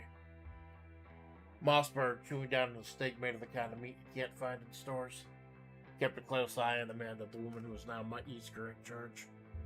Held the position they once held at the emissary's right hand. Took their jewels away from them.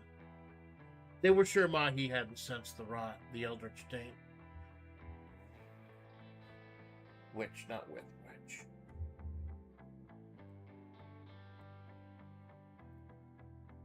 Which Mossberg calmly called the mark. Even after Mahi herself was fully infected and stricken, they still smashed clams, as they put it, semi-regularly. So it had to be something else. It had to be something about this new charge, this frail, running corpse of a woman, the one who'd stolen their jewels away from them. Yeah, even with the Eldritch and everything, with the different seats of power, with all the different forces in play on supernatural forces, it comes down to a jilted lover. That's just like one of the most basic plot devices ever, a jilted lover. And so when he was looking for answers, I figured that might be a nice wrinkle.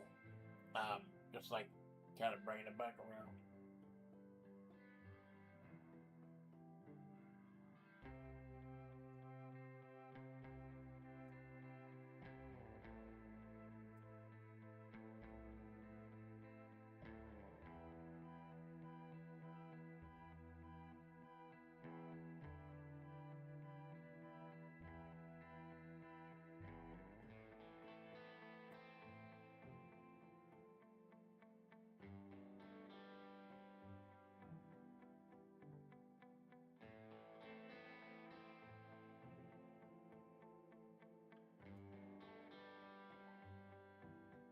Oh god, I thought of how to end this chapter. Fuck, it's gonna be dark. Your privacy comes. Fuck you, Dell. Fuck you, you're getting a Dell.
Periphery. Is periphery just off to the side?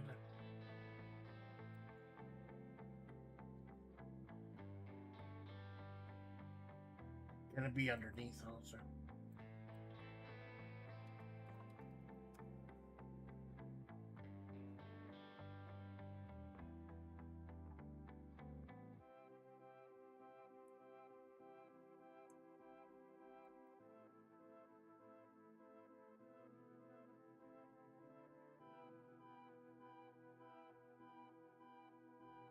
A line that forms out the boundary of an area perimeter. The outside surface of an object. Yeah, it's not just a left. I don't know why I thought I just made a left and the right now.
Gotta be careful at how I word this because I don't want to get flagged by YouTube.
Yeah, the problem with the justice among the facet that he kept feeding corpse. I touched on this during the close of the last chapter. I figure it's a good place to reiterate it. The problem with the justice among the fact that she kept feeding corpses to the eldritch mass surrounding the town, giving it a taste for flesh for the first time since the war, was that in her attempts to kill Amanda, she simply saw her as another nuisance, someone forcing her to do her job, a body to desecrate a church with.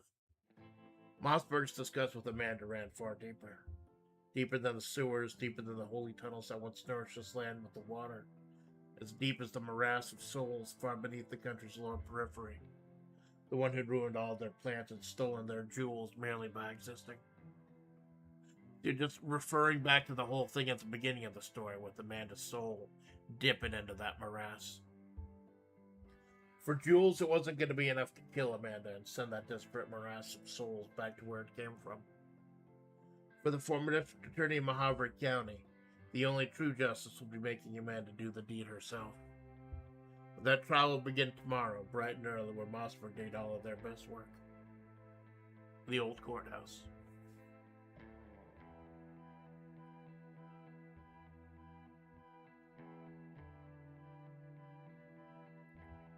Alright. Gonna do a quick break. You know, it's kind of quiet today now. BRB, and then I will go ahead and do the full.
Alright, I'm back. Sorry that took a little bit. Just getting... I stood up and almost passed out.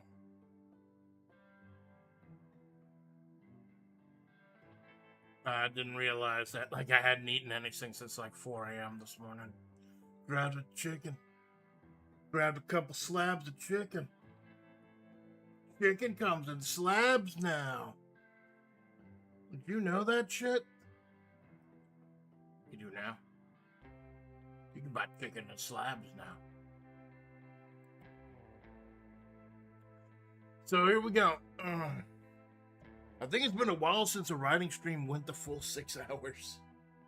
But like I said, this is the setup chapter. This is introducing.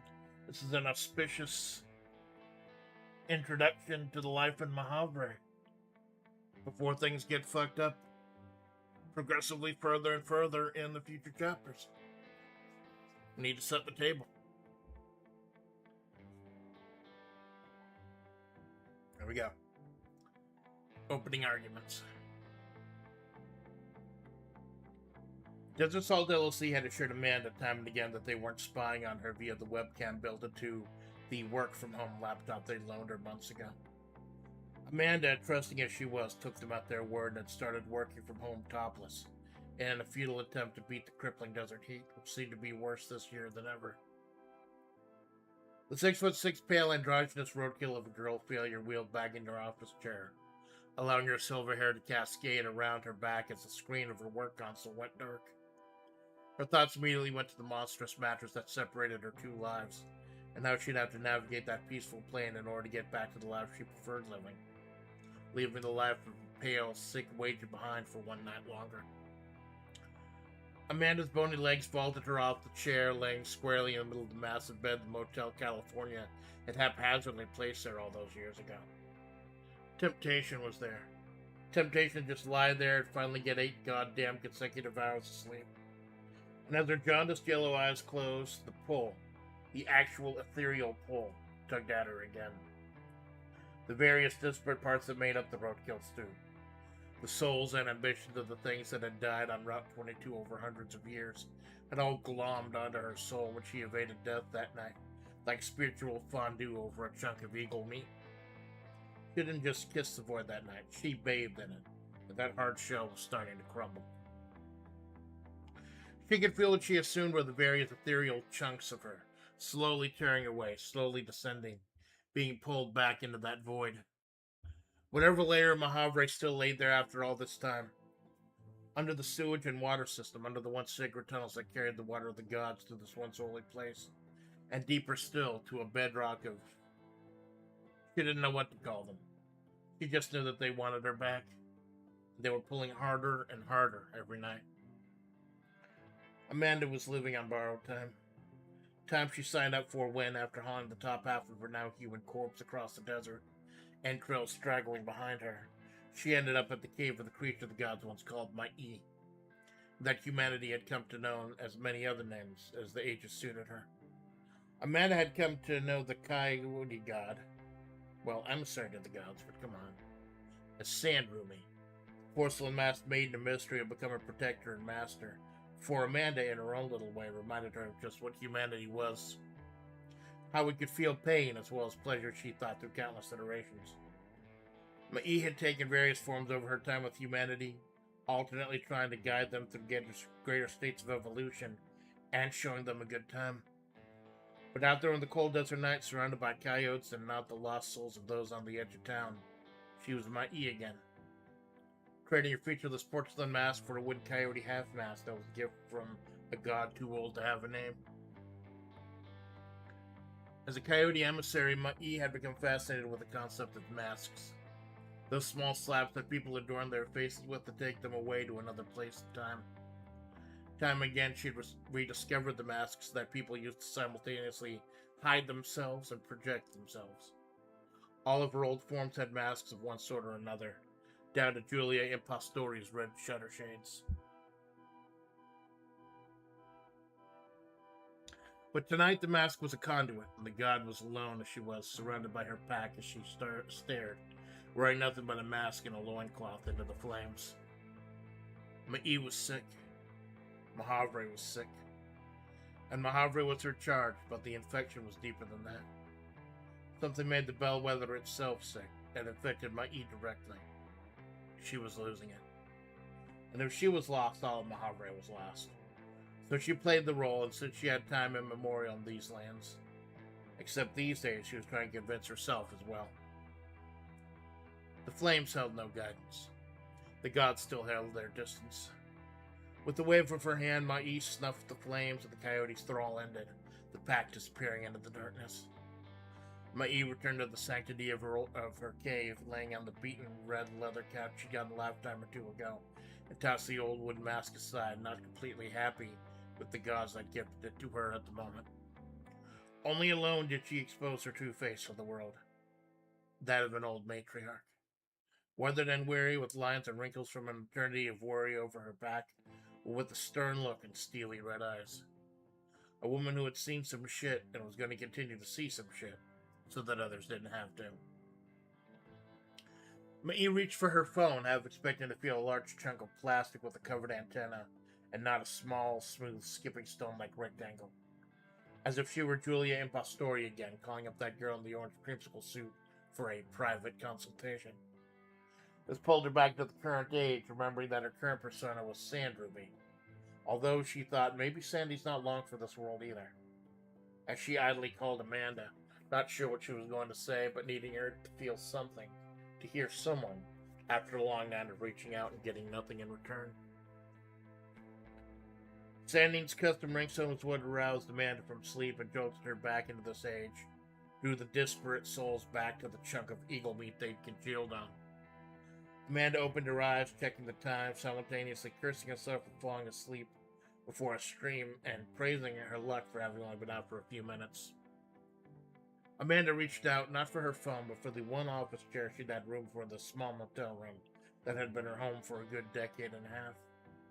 With a burst of strength, Amanda hauled the chair over the bed and deposited it in front of the other laptop setup, the one far less powerful, that came with a mic attached to an arm bolted to the table, and a mini fridge, and a dog shit off-brand USB controller.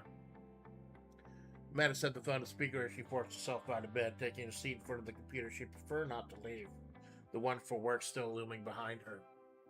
She could feel work crawling up her back, and that's what finally spurred her on to sliding on her now iconic yellow Hawaiian shirt with the red and black floral design. "What's up, Sandy?" Amanda asked, the weariness of her voice apparent. "You dare address a god so informally?" Sand Ruby asked threateningly. Amanda rolled her jaundiced yellow eyes. Yeah, I gotta stream in a few minutes, so... I thought you stopped streaming late at night." Amanda sighed, rolling her eyes. "Yeah, I don't have much of a choice. They're letting me work from my home again, but I'm still doing shit for the Old Town branch. Mossberg wants me to stop by the Old Town office tomorrow to finalize a few things. Supposedly we'll be getting back to normal by the end of the year, since it's the only time I can work on the story." Ma'i nodded, face unconsciously in that cave alone having shifted in the face of Sand Ruby. That was to say, Amanda's face, with red eyes. The eyes were her one constant through all her forms throughout all the ages. "I see. Well, I'll leave you to it. I'll call you back when I remember why I called you in the first place." "Yeah, you fucking do that," Amanda chuckled. "Hey, it's been a while since we went golfing. Wanna head out to the links this weekend?" "Yes, I think I'd like that," Sand Ruby replied. "Maybe we could make it a threesome? It'd be wondrous if we were blessed with the presence of the desert's golf tengu." Amanda immediately dropped her phone, yet with it set to speaker, Sandy could loudly and clearly, crisply make out aloud, "Fucking hell! How the fuck do you know about that?" "Julia Impastori was on the board that helped fund the Mahavre County Golf Association. I think it was supposed to be a money laundering thing. I've forgotten a lot of things about that period of my life. Julia's been dead for decades, and yet her login credentials still work." Sand Ruby could hear furious typing as Amanda tried to compose herself digitally. "Work has been a fucking hellscape, Sandy. I honestly don't know how I haul myself out of this big fucking bed every morning and every evening, doing a job I hate that's getting harder every day, with deadlines being moved up and clients screaming down our necks, and drivers who can't find their way across Mojave even with GPS installed, and Mossberg riding my ass. And if I keep talking about it, I'm gonna cancel the fucking stream and just lay in the fetal position on the fucking floor. Right. So your release valve was to down a few shots of Jack, put on a Tengu mask, declare yourself the Desert's Gulf Tengu, and then proceed to finish the front line 35 shots above par before passing out. A small beep indicated the speakerphone had been turned off, and Amanda's already deep androgynous voice lowered an octave. Touched the bottle in over a year, not even what happened with the justice. The silence on the other end proved to Amanda that even the coyote got to be stunned once in a while. And I commend you on it. The fact that you did that stone cold summer indicates a whole different problem, doesn't it? Amanda, sure now that Henry was a sicker in pain, hung up and tried to salvage what was left of her mindset. Trying to take her mind from a dark, unkempt hotel room full of embarrassment and bad memories to a castle in the middle of a sprawling countryside. Not a castle, Amanda thought. The party was just getting out of a dungeon last chapter, weren't they? Amanda opened the folder on her desktop labeled Grayscale, opening up an open office document from a month ago and reading a stirring passage about 4 noble warriors navigating daunting traps and heroic battles to escape a dungeon recessed deeply in a mountain region. They'd just gotten the MacGuffin and were making their way back to the castle to be betrayed by the Queen. Of course, Amanda's viewers didn't know that yet. Among her various failings at video games and friend slop with her FlaVR associates, Amanda often streamed her attempts to spit out a novel called Grayscale Saga, a classic sword and sorcery yarn. She often said for the fetuses in her audience that it was isekai without isekai. Having gotten sick of the isekai trend herself, and being an isekai roadkill magical, she knew exactly what the fuck she was talking about. Amanda decided to try to pull out what she wanted to see back in the anime world. No modern day twists, no people from our world run over by enchanted trucks. Just a nitrous, a sorceress, a cleric, and a barbarian plowing their way through imps and kobolds. Though it didn't draw nearly as much as the glimmering dumpster of the fire that was her Let's Plays, it had its fan base. One such person was hauling herself out of a massive aquarium-like tank, the beads of fresh water rolling off of her scale-like flesh as she ruffled her slightly webbed fingers through her tuft of green hair before sliding her newsboy cap back on. Marino Brodom, one of the deep ones, and yet still young enough to hold somewhat of human appearance, secretly relished the chance to dive into the tanks to do the proper repairs herself, what with the triple-digit heat of the desert and all. The face of the Mojave salmon hatchery was spunky and playful, but old enough to have a good head for business. And business was booming after a recent deal they'd signed with the Vegas Dream, Mojave's most preeminent casino and resort. So the Mojave salmon hatchery being a family business, Marina had to get more of her family to help out.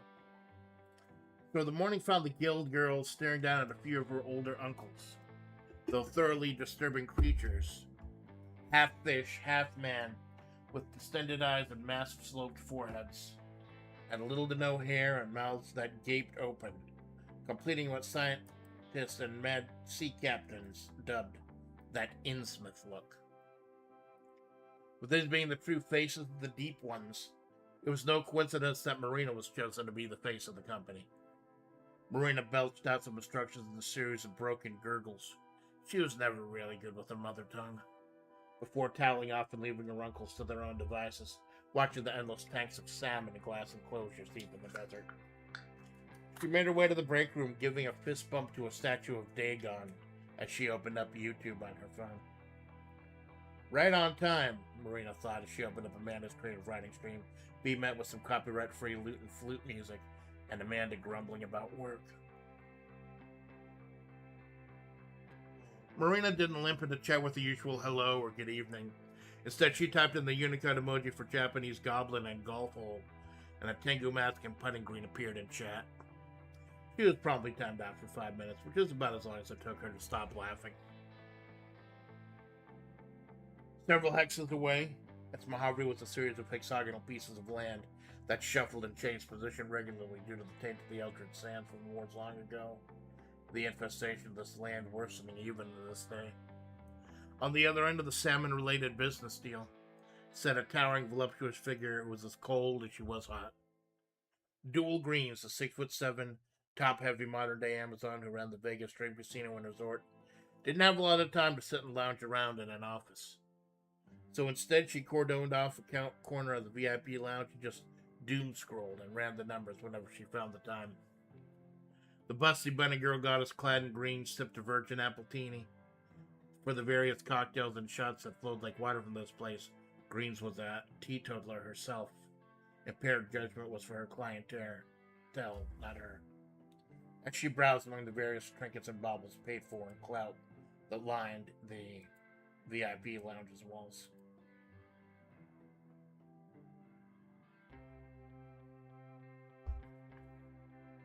Sports jerseys, gold records, tech antiquity, and a dusty ball cap with an unreadable logo. Nobody had asked Greens what the ball cap was from, but she decided it belonged in place of prestige among the signatures of the rich and powerful, so it sat there, watching over the statuesque Greens issuing orders from a large cadre of tall, busty bunny girls. Not bunny girls in the lagomorphic sense, but bunny girls in the Hugh Hefner is dead so he can't sue us sense.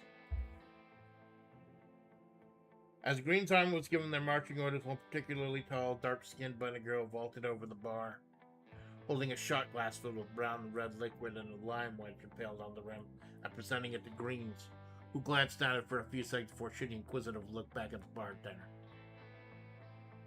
Cherry whiskey sour, the bartender said in a deep baritone. You were looking for a drink to call the Splatts? She doesn't drink alcohol anymore, but her favorite flavor is cherry limeade, right? Green nodded, taking the reminder to slide open one of the various smartphones she juggled throughout the day and open up the YouTube stream, putting in one earbud and listening to Amanda scream about golfing in the summer heat with a ceramic mask. I'll trust you to get the flavors right, Green as coldly replied. Aesthetically, it's very pleasing. It'll do. Green stood up, immediately towering over the bunny girl bartender who bowed in reverence. Yes, ma'am. Although, and far be it from me to challenge your judgment, ma'am. But people have been banned for life for offenses far milder than what Amanda's been caught doing here.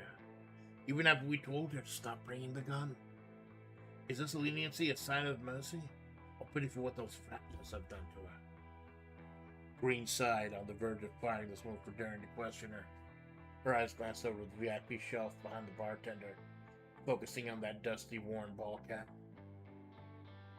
Call it an investment, she slipped back, before returning to the casino floor and the approving stares of her supreme clientele.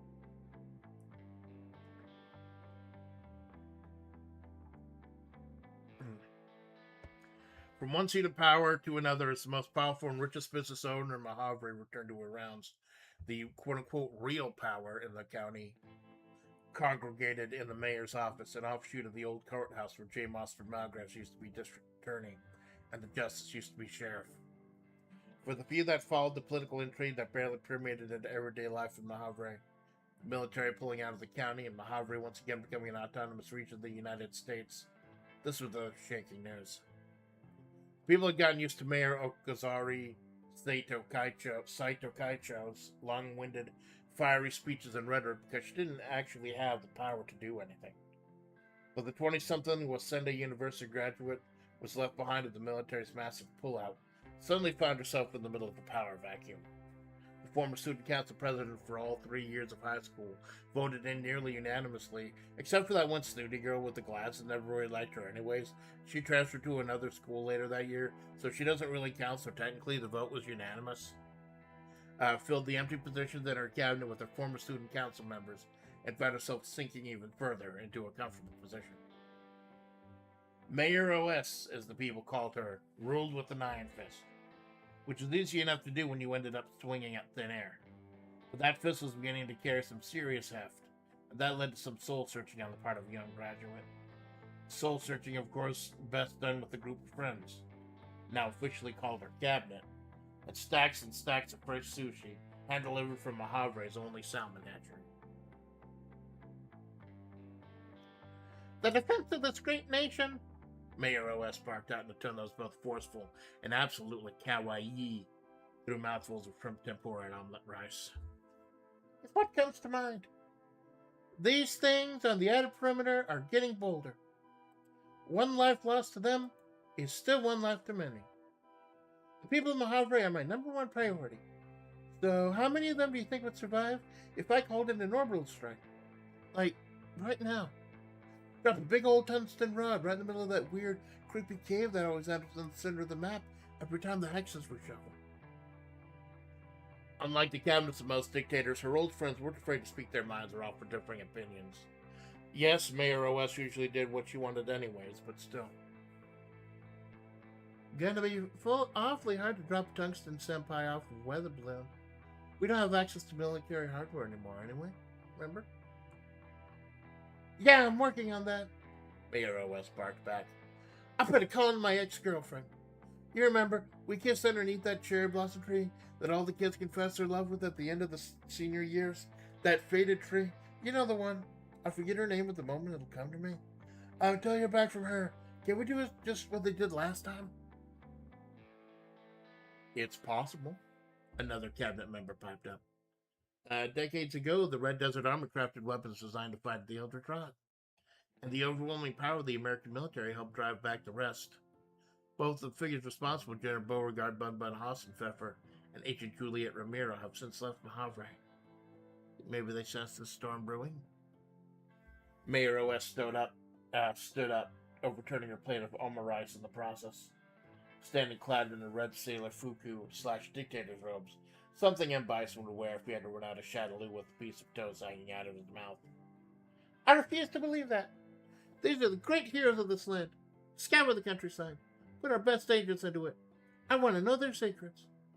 In the meantime, figure out how we can get a tungsten rod in space on a shoestring bucket. Mayor out. The cabinet all stood and applauded. Mayor OS had a fierce tokusatsu pose before pulling out of the office to completely ignore her orders and do what they were going to do anyways. One, however, once secluded from her fellow cabinet members, made sure to send off an encrypted text that disappeared down the tainted Eldritch sands and found its home deep in the bone-dry waterways that once carried the water to all parts of this once holy land. Agent Takeen, a proud Seminole Native American who had come to Mojave ages ago, seeking purpose in life and finding it communing with the gods that once walked here, sat cross-legged on the ground in the middle of a man-made ditch. In better days, the water that once cleansed and purified this land would flow through her. Unlike most of the people fighting to bring Mojave back to prominence, Takeen remembered what it was like before the water disappeared, before the gods abandoned this place. And that's because the agent was from the past, a time long before many of Mojave today could even remember. The gods she once walked with and communed with sent her forward in time to bypass the Eldritch Rot and infestation that sickened so many during the war. Now, unmarked as she was, she'd found herself dreaming about her past life as a simple dancer, pleasing the gods with movements as fluid as grateful as water as she once worshipped.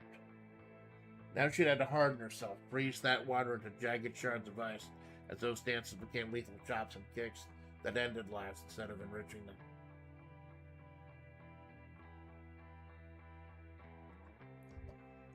Takeen, oddly enough, didn't mind what she'd become. All the lives she'd had to take didn't truly register to her. They were targets to be neutralized. They were pawns to be guided. They were informants to be farmed for information before discarding them. The gods were her focus, and as such, she'd found a group like-minded individuals who had not forgotten the teaching of the gods, even if they weren't old enough to have walked with them. The Water Bearers, the organization Takeen prized herself on representing, was an amorphous group of people dedicated to two ideals: restore the water, neutralize all threats.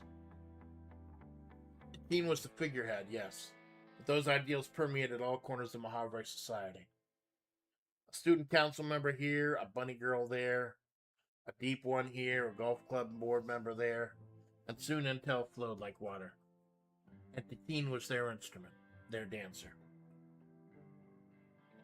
Between the Water Bearers, the Mojave Student Council, and the Vegas Dream, everyone had their fingers in everyone else's pies, as much as they refused to admit it. The aquamarine-haired agent scrolled down the messages through her various contacts, committing them all to memory before erasing them from existence. Whenever she felt the quest was futile, whenever she felt the water would never return to this once sacred place, She just remembered how her body felt as it flowed gracefully through the air to the god's approval. Sometimes it was the only thing that kept her going. Keen emerged through the entry point, the one constant hex in the ever-shifting sands of Mahavre, for as all the other landmarks shifted every time the winds changed, Mai's cave was always dead center. As Takeen emerged through the entryway to the old waterways, she passed by the beaded orange curtain separating the entryway from Mai's lair. Found anything? Takeen heard Mai rasp out from that old leather couch. She didn't reply. She never did. She simply got into her Aston Martin and peeled off into the night. She briefly thought about meeting with that titan in the rock quarry, but thought against it. Amanda Splatts, said titan in the rock quarry, was a 7-foot-tall wall of 777 pounds of muscle, a physically uneven specimen that seemed all the more impossible to war Amanda's face. And yes, at this time of night, the muscle-bound behemoth could normally have been deep asleep, but the last few days had been sleepless for the hulking titan, who had made passing acquaintances with her past self as she sat with unease against the obliterated boulders that were now her play toys. Whereas the rest of Mojave saw a cocky, arrogant hulk of a woman, deep down inside, Alpha was still Amanda. Or technically, she will be Amanda, as she was pulled back into this time from the future. And as such as Amanda herself felt these days, her time was limited. The event was coming. The event that would eventually lead to her closing this time loop, making her past and future reality in a place there the flow of time was bent and broken by the Eldritch War. Time and space itself flowed differently here, and due to her efforts that was slowly starting to change. But that may have been the only reason time-space continuum did not make itself when she, for example, had let Amanda touch one of her monstrous pecs out of sheer curiosity. Alpha doing a careful dance of distancing herself from Amanda so she didn't break the still mending time-space continuum with her near-infinite strength. But still staying in touch so the roadkill didn't feel like she'd run off another friend and ruined another relationship. Stayed in touch with various texts and selfies. But the time was coming. Time to handle things that couldn't be broken with a bear hug. Alpha sorted through the old, worn-out notebooks, trying desperately to remember every detail. Sort out every necessary thing she needed to tell her old self, while trying to filter out anything that might change history, as she listened to her past self on her smartphone, bitching about work before settling back to the fabled lands of Grayscale.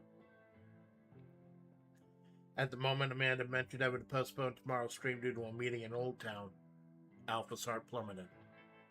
Yep, she thought, that was it.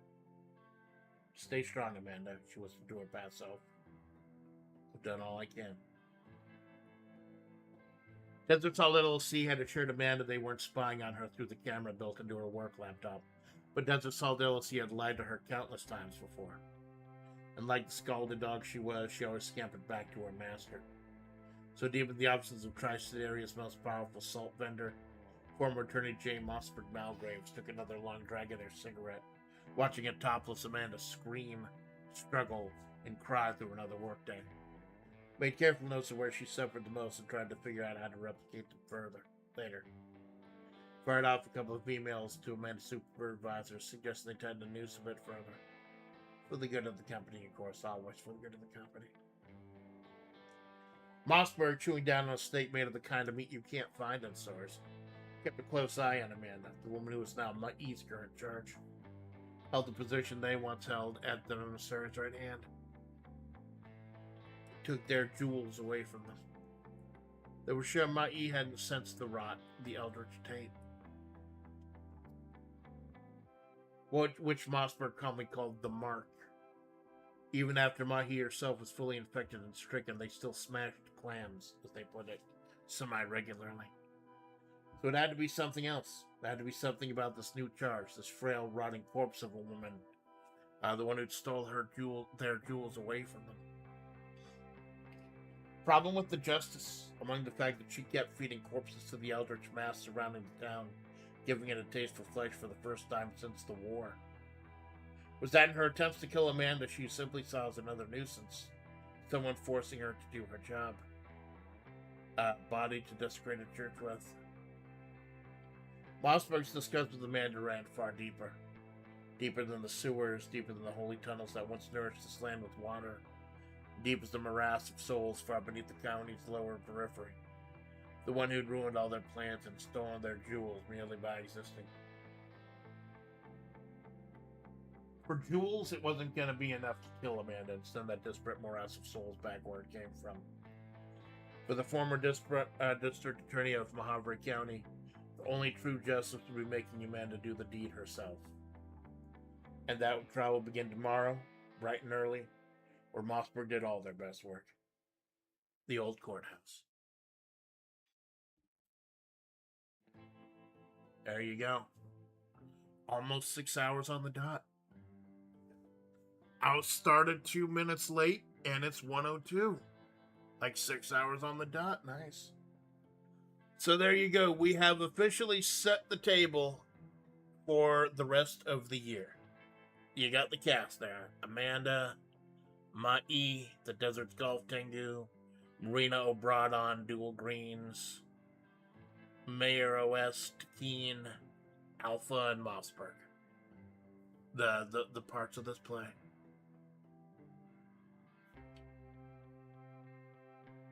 Let's see, when is the next chapter scheduled for? I actually planned out almost my entire year of Wednesdays. Next Sunday is Wed P from Misty Lake. September 9th is Nothing Planned. I think the 16th, like 3 weeks from now, is going to be part 2.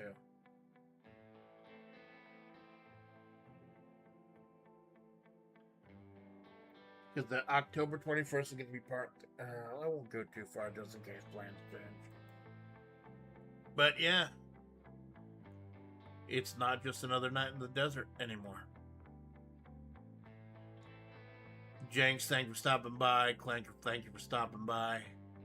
Ash, thank you for stopping by. Dragon Lord, thank you for stopping by. Lurkers, VOD Watchers, Second Screen Saints. Oh, good, it reminded me to say it. Cool.